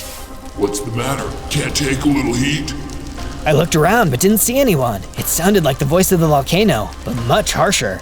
Hello? Small little wither, you are nothing, but I can make you great.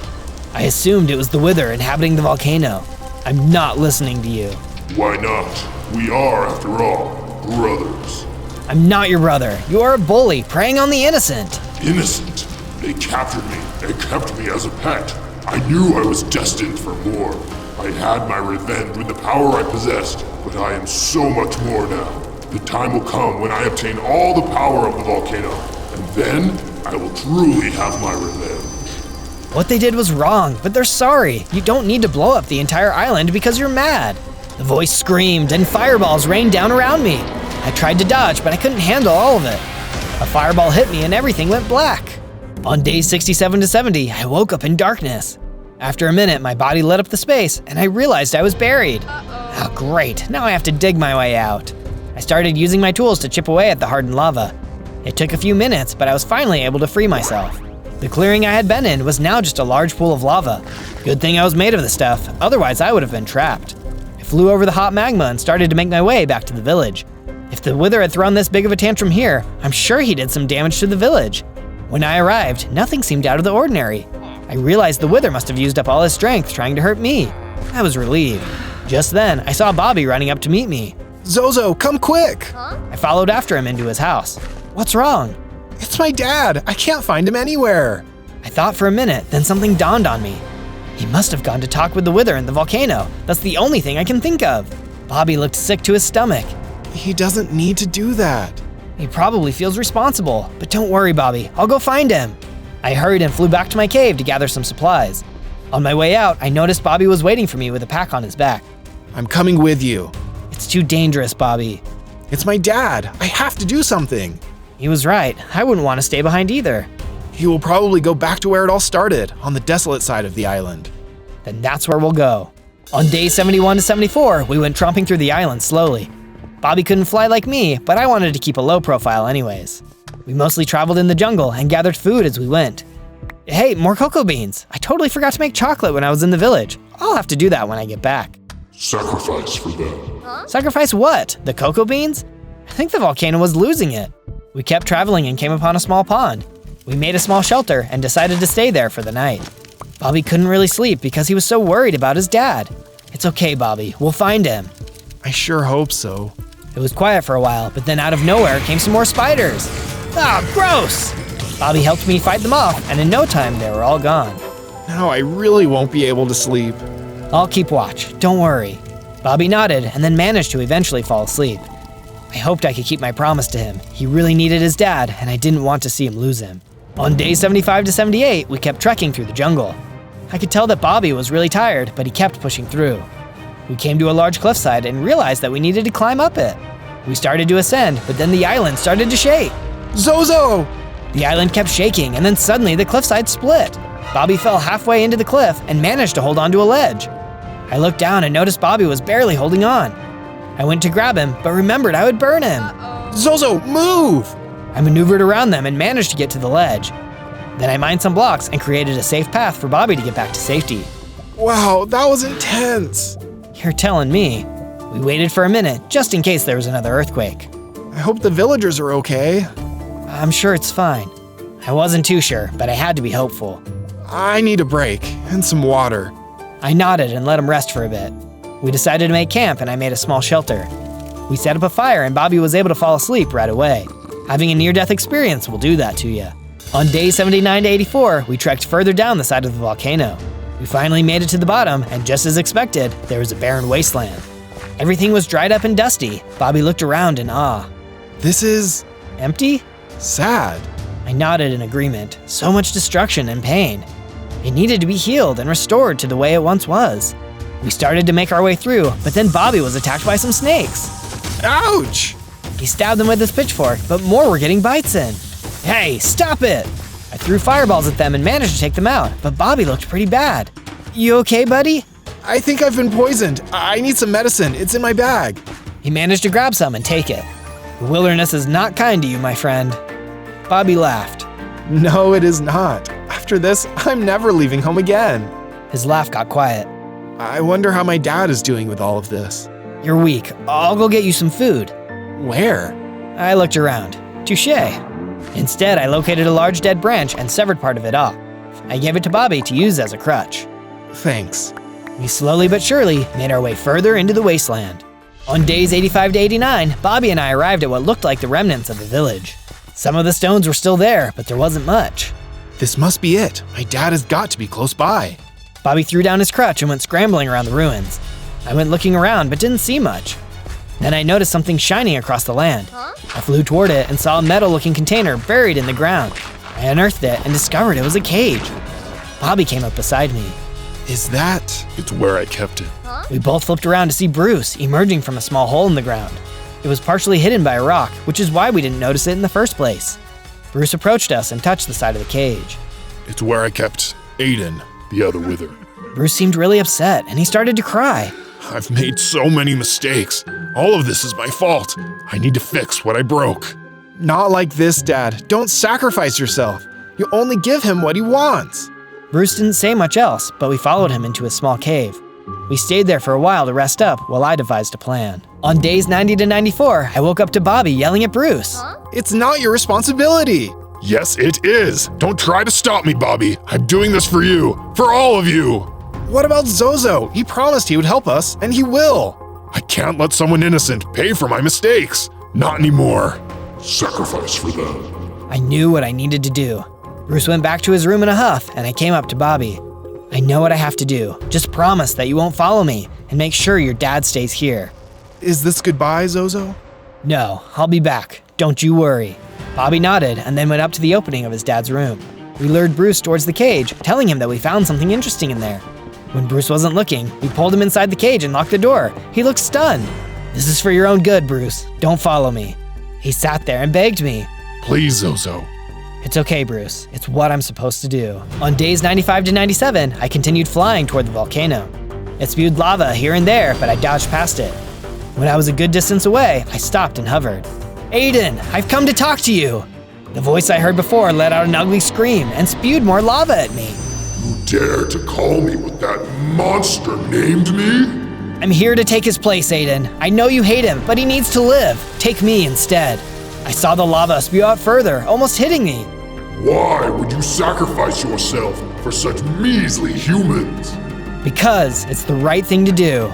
The voice laughed. Oh, this will be fun. I moved closer to the volcano to see if I could spot Aiden. Suddenly, the volcano reached out and snatched me, pulling me into its burning embrace. Everything went black. On day 98, I woke up inside the lava. I heard the voice of the volcano. Well done, Zozo. I felt a powerful surge run through me, and I burst from the ground into the air. I leveled up into a full-sized wither. But then I felt a different kind of power. It was much bigger and stronger than me. I realized I could control the volcano. I focused my energy and forced Aiden to fly out. He was out of the volcano, but the fight wasn't over. He was as big as I was, probably stronger. But what choice did I have? I flew toward him, spewing lava and shooting witherheads. He fired witherheads back at me, but at long last, one of my wither skulls knocked Aiden down. On day 99, I approached Aiden. He looked like a normal wither like me, but he shook with anger. How dare you! That was my home! You have no right to use all that power for evil. This ends here, Aiden. I commanded the lava to burst up and around him and solidify to his body, caging him in. He was stuck, and he knew it. Let me go! I have to make them pay! They're all evil and can't change. They don't deserve to live. You're wrong, Aiden. And with that, I slashed at Aiden and defeated him. Thank you, my friend. You have proven yourself worthy of my power. The volcano spoke to my mind, and I felt a stronger connection with it. I was now its guardian, if I stayed worthy of it. It felt right. On day 100, I freed Bruce and told him the good news. He followed me and brought me back to the village, where we all lived happily and safely. The people celebrated, and I finally made some chocolate chip cookies. We also finished the last part of the statue, and it looked awesome. Everything was right on the island. Finally.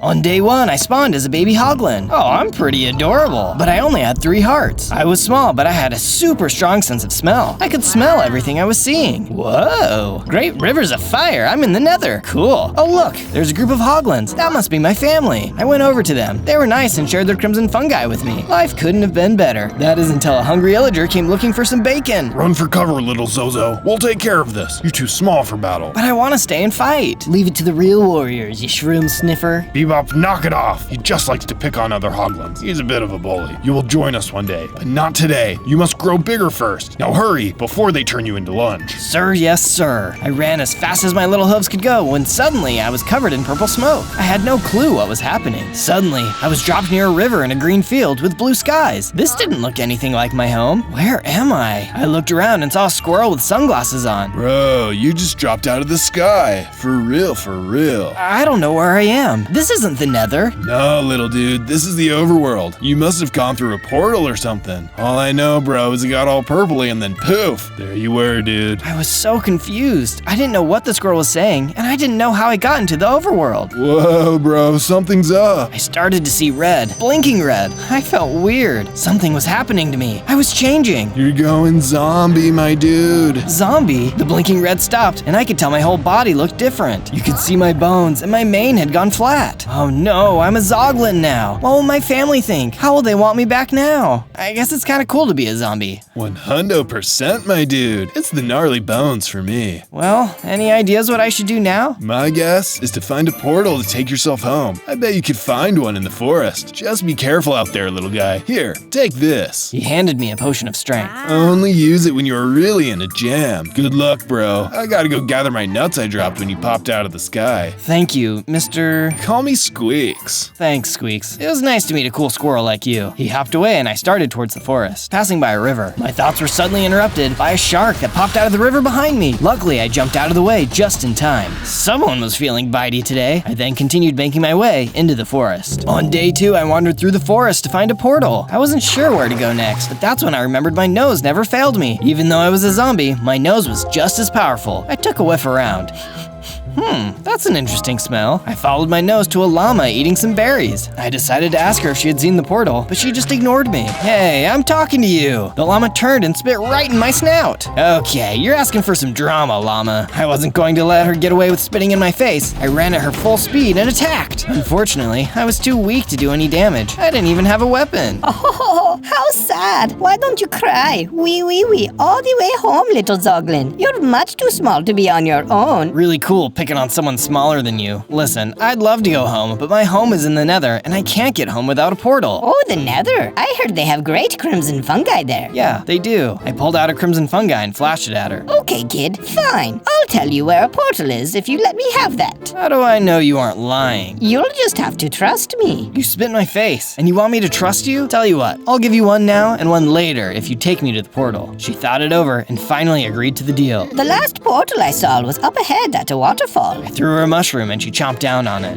A little spicy with some smoky flavor. I like it. All right, come on, follow me. On day 3, we came to a clearing, and up ahead was a glistening waterfall against a big cliff. There it is. The portal is up ahead. This is where we part. Time to hand over the other half of that mushroom. I handed her the rest of my mushroom, and she gulped it down. You know, kid, you're not so bad. You're not so bad yourself, Llama. Thank you for showing me the way. Well, let's not get all mushy. Good luck, and try not to get in any more trouble. The llama trotted off into the forest, and I headed towards the waterfall. It was so beautiful that I forgot to pay attention to my surroundings. Out popped a snake from the long grass. Mind if I slither on by? I guess the snake did mind. The snake was trying to strike me, but I was determined to get to the portal. I didn't have a weapon, but I had my tusks, and I was bigger than the snake. I hit him good and hard, knocking him out. Your history, snake. As he disappeared, I saw he left behind eggs. Oh, nice. I better hold on to these. The portal was just up ahead. I could see it now. Unfortunately, I could also see a pack of wolves. Please, I don't want any trouble. I just need to get back home through that portal. I can pay you in eggs? The Horned Enderman has commanded all Zoglins to be taken to him. You're coming with us. Just then, a bunch of skulls came shooting at the pack of wolves. The wolves backed up, but stayed close, guarding the portal. Come with me if you wish to live. This dude was a little creepy looking. I'm sorry, who and what are you? I'm a wither. My name is Smithers. Now come on, those wolves are going to try and take you to the Horned Enderman. We have to get you out of here. I have no clue what you're talking about, but I don't want to be eaten by wolves. So yeah, let's go. On days 4 to 5, I followed Smithers into the shadows of the jungle. You need to make some weapons, little Zoglin. Now is a good time. After that, I have a quest for you. I need you to find the Mushroom Field Islands. Only a special hoglin can find them. But I'm trying to get home. I need to get to the portal. If you find these islands, I will help get you home. For now, all the portals are being guarded. I think you are the Zoglin the Horned Enderman is searching for. Me? You got the wrong Zog. I'm just your average ham. Yeah, you might not be special, but we shall see. How will I know the way to the Mushroom Island? Follow your nose. If you really are the chosen one, you will have extra strong smelling powers. With that, Smithers flew away. It left me with a million questions. And what was that about smelling powers? I always had a good nose, but no, I couldn't be the one they were looking for. One thing was for sure, I needed to be able to defend myself. I started mining wood, stone, and coal. Then I made myself a crafting table. After that, I made a bow, an axe, a sword, and a pickaxe. Take a look at me now. All will tremble before me. Just as I was really getting into being dramatic, I caught the scent of something nearby. I wasn't alone. I looked up and noticed eyes staring back at me. An ocelot jumped down from the tree. He crouched, getting ready to pounce. Easy, little kitty. You wouldn't want to eat me. I'm rotten and don't taste good. But the truth was, I was scared. Those claws were no joke. How would I ever be able to win this fight? Oh wait, the potion! I quickly pulled out my potion of strength that Squeak gave me and drank it. I grew a little bigger and got extra hearts. It's a good thing I met that weird squirrel. The ocelot pounced as I tried to get out of the way. We kept swinging at each other until I was able to push him out of the way. Luckily, I noticed that there were some arrows nearby.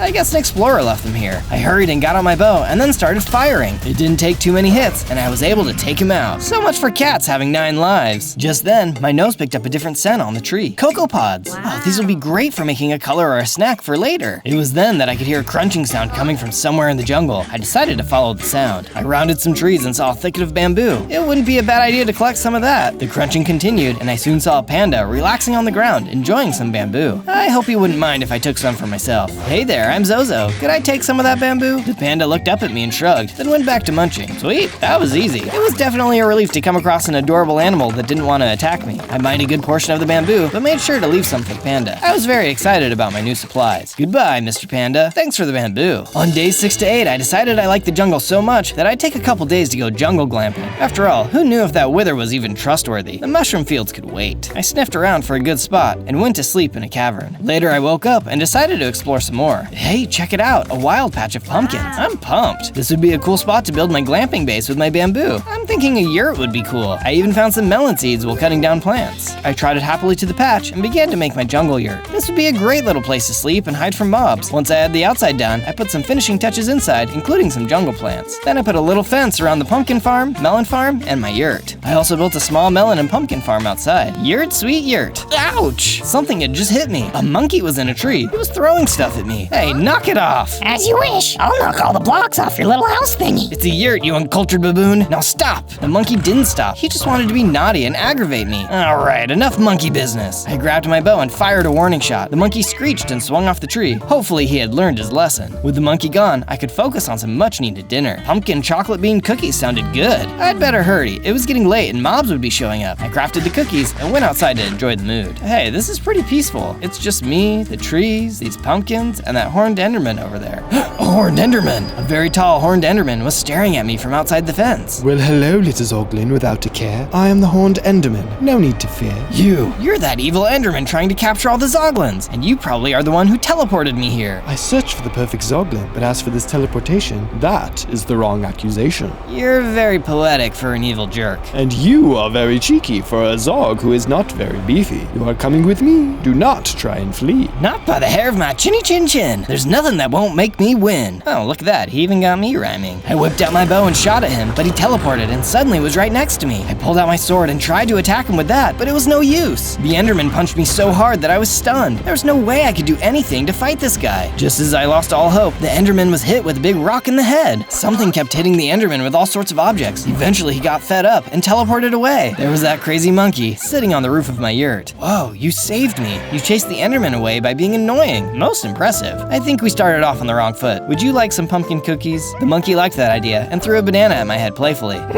Aren't you glad I didn't throw a rock? What a silly monkey. I'm glad he decided to come back after all. Soon the monkey left, and I went to sleep. On days 9 to 10, I thought I'd sniff around to see if the mushroom field was anywhere nearby. I set off around the jungle. I didn't smell mushroom fields, but I did smell a village nearby. I figured I could sniff it out. Maybe there would be some shops. I exited the jungle and kept sniffing and walking until I finally found a village. I walked into the village, and all the villagers were looking at me. They didn't seem too excited about me being there. I walked into a shop, and the shopkeeper didn't want to sell me anything. He said Zoglins were dangerous to have around because it might bring the horned enderman's cronies around. Man, this enderman is ruining everything for me. I was about to leave the village when a chicken went flapping past me. The villagers were upset. They chased the chicken around, but it got away and ran out of the village. She is gone. The heavenly hen has left us. We will be cursed. Hey, maybe I can help. You? What are you going to do besides bring the horned enderman around these parts? I've got a very sharp-smelling nose. I can follow her scent and track her down. Very well. Find the heavenly hen. Okay, but if I do, I get to pick some things out of your shops for free, okay? Fine. Whatever you want. Please hurry. And whatever you do, don't look her in the eyes and don't threaten her, or you will regret it. Okay, that's strange, but fine, I won't. I had seen some really cool armor in the shop, but I probably couldn't afford it, so this was a good deal for me. I headed back towards the jungle to find the chicken. On days 11 to 13, I trotted toward the jungle mountains. I climbed up a hill covered in foliage. It was kind of hard to see, so I started chopping down some of the jungle leaves. Whoa! Oof! The leaves were so thick, I didn't see the quarry below my feet. Oh no, I disturbed a nest of scorpions. Yuck, these guys were nasty. I'm in a real pinch. I tried to tell them that I meant no harm, but they were not going to leave me alone. I did not want to get stung. I swung my sword to get them to back off. Yikes, that was a close one. I jumped above them and pulled my bow out, hitting a few of them. I wanted to just get out of there, but the problem was, I smelled the chicken down there. Maybe she got eaten, but it was just then that I saw a mine shaft below. Maybe the chicken had hidden inside there. I'd have to take these guys out. One by one, I finished them off, except for one. It was gold, and turned out to not be a scorpion at all. It was a scorpion-sized gold statue. I decided to enter the mine shaft and check the statue out. On day 14 to 16, I was inside the mine shaft and had a smell around. It didn't just smell like chicken, there was something else too. Oh, jackpot, so many resources, but most importantly, iron. Something was a little creepy about this place. Okay, Zozo, ignore the creepy feeling and just keep mining, just keep mining. After that amazing song, I created a crafting table and furnaces to smelt the iron I just collected. I had enough iron that I could craft myself some iron armor and tools really quick. Something told me I was going to need it. I continued deeper into the cave to find the chicken. Hold up, what's that? I pulled my axe out. It was a spider. But wait, it was another gold statue. What is going on here? I just need to find this chicken and get the creep out of here. Soon enough, from the shadows, crawled a mob of spiders. I knew my spidey senses were tingling. They weren't deterred. They just kept coming. One of the spiders hit me good. It was a big hit. I swung around like crazy and finished off all of the spiders. He left behind a bunch of webs, a crafting table, an iron sword, and some arrows and a slime ball. I guess some explorers must have left in a hurry. I collected them all and made a lead out of some of them. I kept walking down into the cave and eventually saw some lava. Across from the lava was that crazy chicken. You are lucky you aren't fried chicken by now. now, the chicken stared at me with angry eyes. My body felt weird. I suddenly remembered what the villager said about not staring at the chicken in its eyes. I tried not to look directly at it and started making a bridge across the lava over to the chicken. Listen, Miss Hen, I'm just trying to help you. I've got some cookies for you. I'll give you some if you follow me out of here. She didn't say anything because she was a chicken, but I assumed she was okay with this. She ate them and then followed me across my bridge. Well, that worked out. Come on, let's get you home. Everyone is worried about you. On days 17 to 19, we had made it out of the cave and were on our way back through the jungle when the ground under my feet felt funny. It was so soft and squishy. Then I realized I was sinking. It was blue quicksand. Help!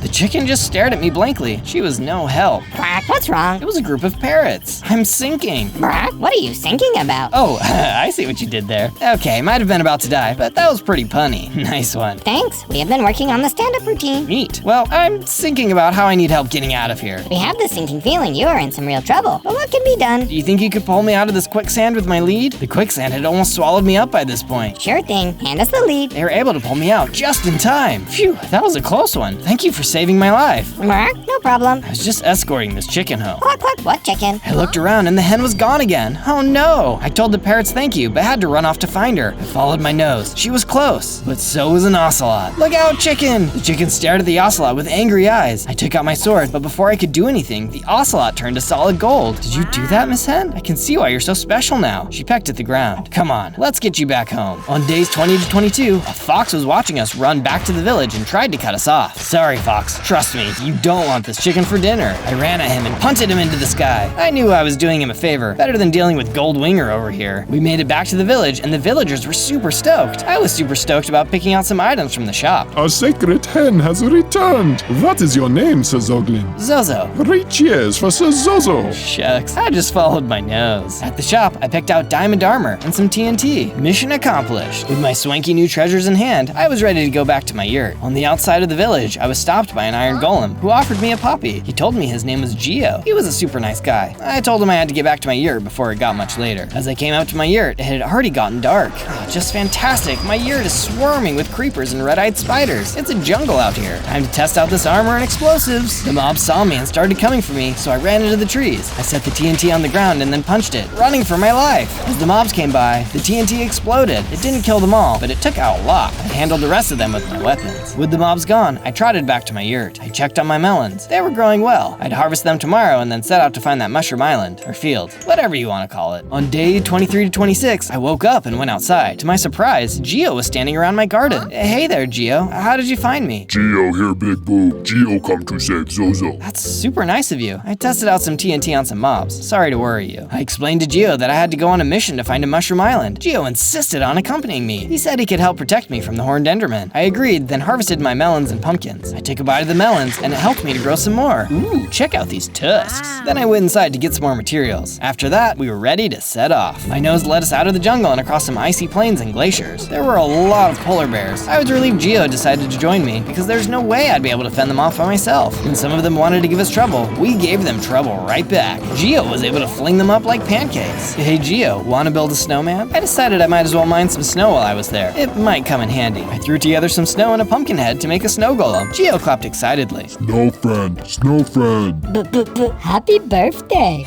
Yes, happy birthday to you, Ice Golem. My name is Zozo. This is Geo. What's your name? Burr. Burr, huh? That checks out. Play with Burr. Sure, we can take some time to play. Hey, I know. What if we build a snow fort out of snow? Play. Burr, play. I made a little snow fort and we had a snowball fight. It was very fun, but Geo was a little too strong and hit Burr too hard, and he poofed into a giant pile of snowballs. Don't worry, Geo. Snowmen don't last forever anyways. We collected his snowballs and added them to our supply. At least he could always be with us now, in a weird sort of way. On days 27 to 31, we wandered to the seaside. The smell of Mushroom Island was super strong. I was led to the seashore. We looked out and saw an island with funny red trees. I think that's it, Geo. Now to get over there. I crafted a boat, but it wasn't big enough for Geo to come with me, so Geo agreed to hang out on shore until I came back. As I sailed closer, I realized the red trees were actually giant mushrooms. I started to drool. Someone was on the island already. It was Smithers. You found me. You truly are the chosen one. Only a Zoglin with the strongest sniffer can find this secret place. Why does the Enderman want me? I will explain everything, but let's show you around first. I ran around the island exploring its resources. This ground was so spongy and bouncy. Oh, look, cows. Wait, those are mushrooms. That gave me an idea. A huge statue would be pretty cool in this field. I gathered up some supplies and started working on the first part of the statue. The cocoa beans would also be perfect perfect for some brown dye. I'd want some red though too. I'd need to get some red flowers on the mainland. Smithers showed me the base he had made. It was a nice little cube. You know, Smithers, this is awesome, but are you okay with me doing some renovations? Just so it's big enough for all of us, including some of my friends I've met along the way. I mean, this is already a pretty elaborate cube, but okay, I'm cool with it. Great, I'll start tomorrow. On day 32 to 35, I decided to make the base look like a giant red mushroom with spots. I wonder what gave me that idea. First, I'd need to make the stem. It would be a staircase, and then I could make the top a big mushroom-shaped room with a loft above that for bedrooms. We'd have a nice view of the island while we hung out in the base, and we could keep an eye out for danger too, and wandered around the main area inside. There's so mushroom in here. Get it? Mushroom? Mushroom? You should stick to sniffing and leave jokes to someone else. I can't please everyone. Outside, I created an awning for Geo to stand under and keep watch. Our base was ready for action. On day 36 to 39, I went back to shore to get Geo. Once on land, he and I mined some flowers and some other things for the base and statue. I smelled something familiar. Hey, I smell another Zoglin. I wanted to follow the scent, so we went looking. I had to see if they were okay. I followed my nose to a pillager base. A fire was roasting, and there sat a Zoglin chained up to a log. The pillager was humming and wandering around the yard. We walked up to the hut. Excuse me, but what are you planning to do with that Zoglin? The pillager nearly jumped out of his skin. He hadn't seen us sneaking up on him. Geo, kill pillager. Have at it, Geo. Geo, smash. That pillager didn't stand a chance against Geo. Wow, nice going, Geo. And look, there's an emerald on the ground now. I picked it up and put it in my supplies, then walked over to the Zoglin. Hey, my name is Zozo. I could smell you from miles away. I'm here to rescue you. Thank you. My name is Hogatha. The Horned Enderman sold me his dinner because I wasn't the Zoglin he was looking for. That's rough. I told Hogatha how to find my base and invited her to meet us up there. She liked that idea. There were voices in the distance. A mob of pillagers came into view. We better get out of here. We don't need that kind of trouble. Yep, time to run. I'll find you later. Good luck. On days 40 to 43, I was back at the base, and Geo and Hogatha had joined us. Hogatha added some grass around the base. It was looking pretty gnarly. I went over to the statue and kept adding to it. Things were coming together for this epic statue, but it wasn't done yet. Do you know what it's going to be? I'll have to keep working on it later. Smithers called me into the base meeting room to finally tell me all about what's been going on with this Horned Enderman dude. It all began with greed. I could tell a flashback was coming because the music got all dramatic. Flashback. Called it. The Horned Enderman had been taking over the overworld, enslaving and destroying. He seeks to control this world, and the Nether too. Everyone is afraid of him. He summoned the Witches of Fate. He asked them to reveal the location of a weapon called the Black Trident. It was powerful enough to raise up an army of the undead. They didn't tell him the location. We only know it's somewhere in the ocean. They did give him a prophecy of a Zoglin with a powerful enough nose to sniff out the location of this weapon. But they also said that this Zoglin could be his undoing. I believe that Zoglin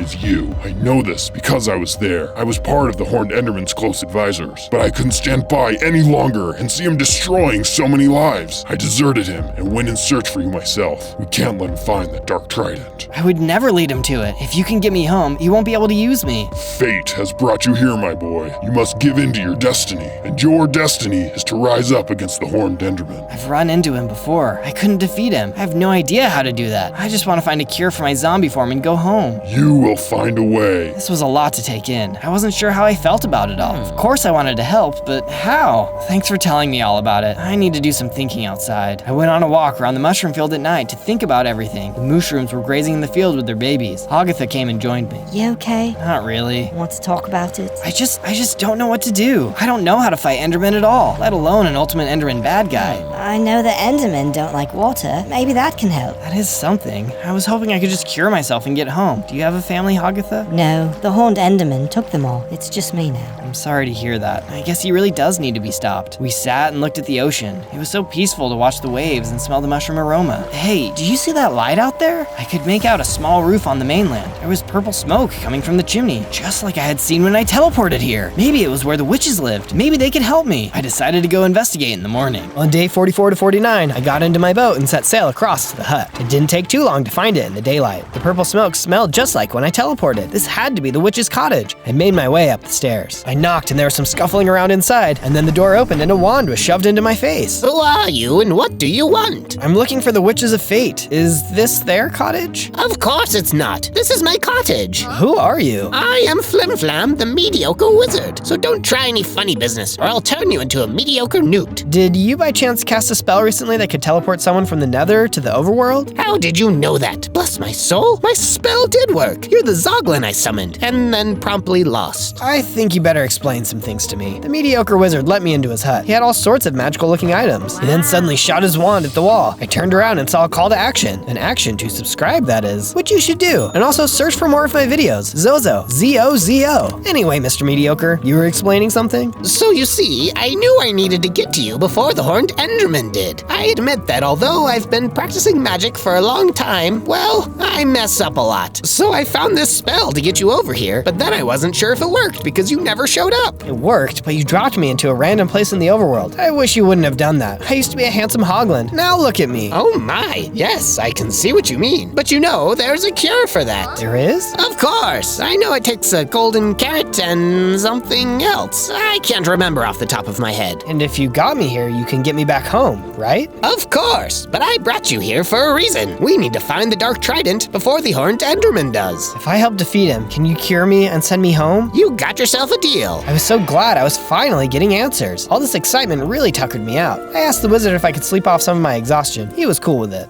On days 50 to 53, I looked around the wizard's hut and saw so many magic potions and wands. I see you are admiring my collection of magical objects. I like your wizard hat too. Oh yes, this hat is awesome. I can use potions and they last forever. Maybe one day you can get a wizard hat of your own once you've learned some things. So do you have a plan for how to defeat the Horned Enderman? Of course, you. And that was as far as I got. I bet some of your wands and potions will come in handy. Can I try one of your wands? The wizard agreed and selected an ice wand. I was pretty excited and I ran to the water to test it out. Abracafree stuff. I froze the water into ice cubes. I definitely like this idea of learning magic. I think you should come with me and meet our other friends. We have a mushroom base across the way. We can all make a plan. Can I take this wand with me? The wizard agreed, got in his own boat, and we sailed off. As we sailed across, we noticed something splashing on the surface. We got closer and saw it was a mermaid surrounded by a shark. Looks like it's a good time to use that wand, Zozo. I jumped out of my boat and jumped on the rock the mermaid was on, and excitedly took out the wand and started pointing it at the water around the shark. The water was turned into ice, and the sharks were frozen in ice cubes. You sharks need to cool it. Are you okay, mermaid? The mermaid came closer to me. Thank you for helping me out. That was a close one. Who are you guys? My name is Zozo, and this is Flimflam the wizard. We are just some friends who are trying to stop the Horned Enderman. You probably don't know who that is, huh? Actually, yeah, I do. Those sharks work for him. They were trying to get me to tell them where the Dark Trident is. What? Are you serious? That's why they want me too. We were just meeting up on the Mushroom Island to make a plan on how to stop him. How about I follow you over there? I can team up with you. That's a great idea. Follow us. We were assembling a pretty epic team. On days 54 to 57, we sailed up to the Mushroom Island. I told the mermaid to wait at the shore and walked up to the base. I introduced Flimflam to the group. Smithers and Flimflam were both suspicious of each other at first, but after some explaining, they both realized they were on the same side. I took some time to break away from the group and work some more on my statue. I added some good red coloring to it. I was halfway there. I made my way back to the base, and then I heard splashing in the water. I almost forgot about the mermaid. I went and spoke with her at the beach. Her name was Dolphine, but she went by Dolly. Dolly told me about why the sharks were after her. She knew of a portal called the Whirlpool of Want. They wanted the location. This whirlpool takes you to the Witches of Fate. I didn't think you could get to them. That's what they want you to think. What if you take us to this whirlpool? Maybe we can ask the witches if there's a weapon that can destroy the Dark Trident. Dolly agreed to this plan, and I went and let the team know where I was going. Before we left, I did what I could to make sure my health and weapons were shipshape. I was ready to follow the mermaid to the Whirlpool of Want. On days 58 to 62, we were out in the middle of the ocean when the mermaid pointed ahead. There it is. Just sail straight into it. You sure this will work? I didn't want to get stuck at the bottom of this whirlpool. Besides, I hardly knew this mermaid. This could be a trick. Pretty sure. Here, let me go in ahead of you. Let me see what happens. She swam right into the whirlpool and it swallowed her up. I waited for a few minutes. The whirlpool started to gurgle and out popped the mermaid. There she blows. Well, it looked like it worked. Onward. I jumped off the ship and into the whirlpool. The whirlpool had a portal at the bottom, and it spat me out onto dry land. I was in the end? And what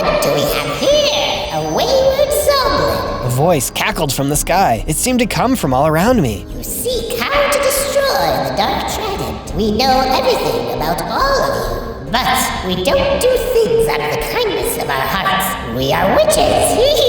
We make trades. What did you bring to trade? I panicked. I didn't know I needed to trade something. 3 witches appeared in front of me. Well, what will it be? If you want the Wand of Weather, you will have to give us something that interests us. The Wand of Weather? This wand will destroy the Dark Trident? You bet your little Zoglin britches. I offered them my wand, my swords, my potions, anything I could think of that seemed really neat, but they didn't want any of it. They already had piles of that stuff. I wonder if they would take something that only has sentimental value. I offered them the poppy that Geo had given me. A poppy? You have got yourself a deal. Poof, they disappeared, and in their place was a wand. We forgot to mention one little thing. Only a true heroic act can activate this wand. The Their voices trailed off. A heroic act? I do those things all the time. That doesn't seem too difficult. I wanted to stick around to sniff around, but suddenly there was a whole mob of zombies headed my way. I ran for the portal and jumped through. On days 63 to 66, I was ejected out of the whirlpool. I told Dolly about everything and then sailed back to our base. There was smoke on the horizon. We got close to the island and saw our base had been attacked. The horned Enderman must have discovered our base. I jumped out of my boat and made my way to my base entrance where I saw Smithers. I found out that they had kidnapped Hagatha. They thought she was me. No, Hagatha, I will rescue you. I will fly fast and try to find her. You need to continue on your quest. If you can defeat the Horned Enderman, Hagatha will be spared. I wanted to go with Smithers, but I knew he was right. Smithers would take good care of the situation. He quickly flew away. I was going crazy with worry, so I had to distract myself. Those henchmen had really done a lot of damage. We had so many repairs to make. There was only one way to handle this situation: a rebuilding montage. We upgraded a lot of things and then got started building a moat around the base. Flimflam suggested that we had a water path for Dolly to be able to swim in and out, so we added that too. Afterwards, I stepped back and admired our work. It's amazing what you can do when you're motivated. Just then, I wondered if my statue had been destroyed. I ran over to the field, and luckily it was just how I left it. I finished off the face. Can you tell what it is? I guess it's pretty obvious now, but I still needed to add the pièce de résistance later. On day 67 to 70, I tried out the Wand of Weather, but couldn't get it to do anything. Maybe it only worked around the trident. We had better locate the trident to try and destroy it. I hoped it would work for me. Flimflam appeared behind me and said, Zozo, you're the one with the magical nose. Where do you think we should go to find the trident? I closed my eyes and I sniffed the air, focusing on where it could be. All I smell is Hagatha. I'm worried about her. I'm right here, silly. Hagatha and Smithers were back. Smithers had found her wandering back to the island. They had let her go after realizing she was the wrong Zoglin, but Hagatha was certain they were tracking her. We can use that to our advantage. We can have Hagatha stay here as a decoy while you sneak off to get the trident. I didn't like the idea of potentially putting Hagatha in harm's way, but she insisted on the plan. Everyone else would stay at the base to protect Hagatha. Meanwhile, Dolly and I would go on our quest. I got on my boat and followed the faint scent of the dark trident. We eventually came into a desert with cactus and pyramids on the shore. Dolly pointed out that there were ancient ruins in the water. Perfect spot to find a trident, and I can tell we are close. Just then, my ship started to shake. What was that? I looked over the edge. Dolly, there's a lot of angry noodles wiggling around the water. I don't think that's a noodle, Zozo. I think it's a giant octopus. Yikes, we would have to think fast. I shot arrows at it, but that just made it more mad. It hit my boat and busted it. Oh no, he even managed to hit me a few times. He really packed a punch. I would have to swim my way out of this. I'll use my siren song to lure it away. You head for a cove to hide. What about you? I'll be fine. I can outswim these guys. Dolly started singing and the octopus was put in a trance-like state and started following Dolly. Meanwhile, I booked it for the shoreline. I saw a cove that had a very strong smell coming from it. I knew I was hot on the Trident Trail. Dolly was nowhere to be seen though. I hoped she was okay. The cove wasn't empty though. A pirate ship was there as well. Where there is pirates, there is treasure. I looked around and sure enough, I found not one, but 2 treasure chests. What does this one have? Whoa, it's a Respiration 3 helmet. Now that's convenient. I opened the other one up and it had a heart potion. I moved topside and took it and got 10 more hearts, and I grew into a large-sized Zoglin. Now we're talking. I was ready for some underwater exploration, but Dolly hadn't showed up yet. Well, I hope she can find me. On day 71 to 74, I started to swim through the shallow waters of the cove that led to a watery underground cave. It was very dark. I noticed some obsidian floating around in the cave and picked it up for later. The dark trident had to be around me somewhere. The scent was so strong. I could also smell trouble. I dove under the water to have a look around, but it was so dark. Suddenly, someone grabbed my hooves. Ah! Oh my goodness. It was just Dolly. She had found me. You scared the ham right out of me. I'm glad you're okay though. She held out her hand. Sorry, Zozo. Look at this. This is a glowstone. It will help light our path. Awesome. It was so nice having Dolly to help me. She set the glowstone on the floor of the cave, and we could see a little opening. We swam through it. It led into a big space with large wall ruins. There were lots of tall vines growing all over the ruin. Hey, look. The dark trident was just sitting on top of a mound of sand. Just then, out popped hordes of drowns. I didn't come this far to be beaten by a bunch of water zombie punks. You're going down. We fought with all our might and wits. We had to win. There were many, but we were mighty. Sure enough, we were able to take care of all of them. Hi, Finn, Dolly. We gathered around the trident. I got out my weather wand and nothing happened. We had just defeated all these drowns. That was super heroic. Shouldn't that heroic act have activated the trident? Were those witches lying? I don't know. Well, grab it and let's go. We can try to destroy it some more back at the base. I was hesitant, but I agreed. Now that you have obsidian, you can build a portal back home. Really? That will be awesome. Although, I'm still a Zoglin. We need a cure so I can fit back in at home. I like you as a Zoglin. I think you look cool. Thanks, Dolly. I just don't know what my family will think. Suddenly, everything started to shake. I reached and grabbed the trident. We had to get out of here. We swam back through the hole in the cavern wall and back up to the surface, and then back to the mouth of the cove. Everything was crumbling. We barely made it out in time. On day 75 to 78, I sailed back to our base. I thanked Dolly for all of her help, and she told me she needed to return to her kingdom before her family started to worry. I'll never forget you, Dolphine. At the mushroom base, I peeked through the window and saw my friends had finished my statue for me while I was gone. It looked great. It was a mushroom with a pumpkin on top to remember Burr by. You guys are the best. After that, we all gathered around the trident. I needed to destroy this thing quickly. I tried the wand again. Nothing. I've done so many heroic things. Why wasn't it working? I pointed it at the sky and thought about my awesome friends and how brave they always were. This time it jiggled a little. A few clouds came out and made it rain a tiny bit. Well, that was something. You'll get the hang of this in time, Zozo. I believe in you. I was so distracted by the wand that it took me a while to notice the strong odor of evil floating into the base. The horned Enderman had to be near. I picked up the trident, started sniffing around, and went into my base. On day 79 to 84, I looked outside our window. A bunch of Endermen surrounded our base gate, and there was the horned Enderman standing there. You have got to be kidding me. Little Zog,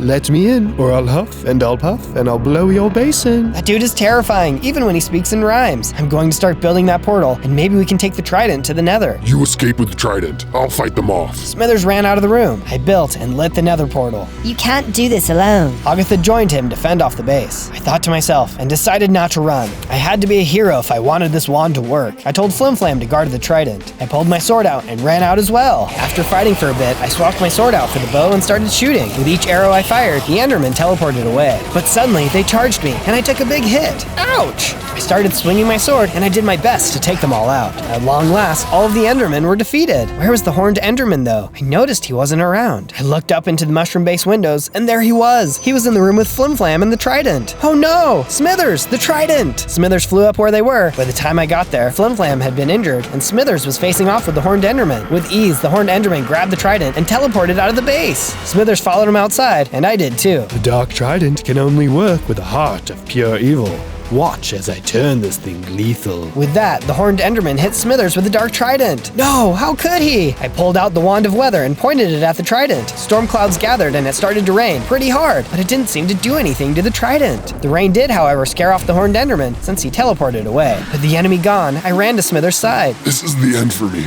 Promise me you'll stop him. Then Smithers disintegrated, leaving behind a nether star. I was so sad and picked up the nether star. I placed it down at the entrance of the house. It would forever shine bright on us, as Smithers did. On days 85 to 89, Agatha and I went through the portal to the nether. We knew time was short. The horned Enderman would be marching through with his undead army at any moment. We landed in the Crimson Forest. Welcome to my homeland. Wow, everything is so hot and spicy looking here. Home, sweet and spicy home. I miss the smell of lava. We started to walk around a bit when suddenly a mob of piglins was coming toward us. Well, looks like it's never a dull moment. Let's kick some hams. We used our arrows, swords, and strength to take down the mob. We continued exploring the nether for a bit until we got to the edge of a cliff. The lava was hot below us. I carefully laid down dirt to get across. I noticed more piglins coming at us, so I broke off a brick of the block bridge so they couldn't follow us. Well, that was a very lava-hot welcome. Where's your family? They aren't far. I can smell them. On days 90 to 94, I heard some low oinking. It was my family. They were munching on fungi, as usual. Hey, you guys, I'm back. Who the oink are you? Oh, great. It was Bebop, the bully. It's me, Zozo. I look a little different now. I'm bigger and freakish looking. You're not one of us anymore. I just returned from the overworld, so I got zombified. But I'm still Zozo, and these are my friends. We have come to warn you. Warn us about what? Are you threatening us? You think you could just disappear one day and then come back and act all tough? That's it. No one threatens us. No, I'm not threatening. Bebop came charging at me. I put my head down and got ready to return his blow. I hit Bebop a lot, and he simply backed off. I'm bigger and stronger than you now, Bebop. Time to stop picking on others, or I'm gonna have to teach you another lesson. I told the rest of the ZOGLIN family what I'd been up to and where I went. These are my friends. They've been helping me. You see, we got a weapon that can stop this evil dude from coming here and destroying everything. He's known as the Horned Enderman. Bebop must not have learned his lesson because he butted in. We will never believe you. You're just a bunch of freaks. I'd much rather be a freak than a boring old piece of bacon. I pity you. You can't see past your own snotty snout. I used to worry about what you all would think of me as a ZOGLIN, but now I don't care. I'm proud of who I am on the inside and out. My friends taught me that. You can either show respect for me and my friends, or you and I can settle this again, for good. Hog to Zog. I pulled out my wand of weather. It was suddenly glowing and surging with energy. I had been heroic by standing up for myself and my friends, even against my own kind. I was done being ashamed of what I looked like. I loved my zombie self. I held the wand into the air and created rain in the nether. Okay, I'm sorry. I won't pick on you or anyone else. Please make it stop. I put the wand away and the crazy weather stopped. It was all the proof the Hoglins needed. On days 95 to 98, we decided we would make a big hill with a fortress on top so we could have the high ground. Flim Flam also came over from the overworld and insisted on making me wear his wizard's hat. It would keep my health up even after being attacked. Our hill fortress was looking pretty cool, and we were able to recruit some other nether mobs. We got mobs of piglins and wither skeletons. We set up inside the fort. It was then that the sky opened a portal and outpoured all sorts of undeads. Drowned necromancers, skeletons, zombies, zombified piglins, and husks. Fight hard and stay safe. We just need to stay alive long enough until I can attack the trident. The Zoglins attacked with their tusks to punt them away into the lava. The mutant piglins used their quality swords to cut them down. The mutant husks smashed with their fists. We were all fighting hard, but still, some of our allies didn't survive. I needed to find the horned enderman. The longer this went on, the more deaths there would be. The hordes of undead just kept coming too. But we fought with all of our might. After defeating some of the undead creatures, the piglin commander gave me a health potion. I drank it and my hearts leveled up. I got 20 hearts, and then I became even bigger. I couldn't lie, I looked pretty intimidating. After that, we returned to the fort. On day 99, I heard something happen at the portal again and ran out. The horned enderman finally emerged from the portal. Horned enderman, you are going down.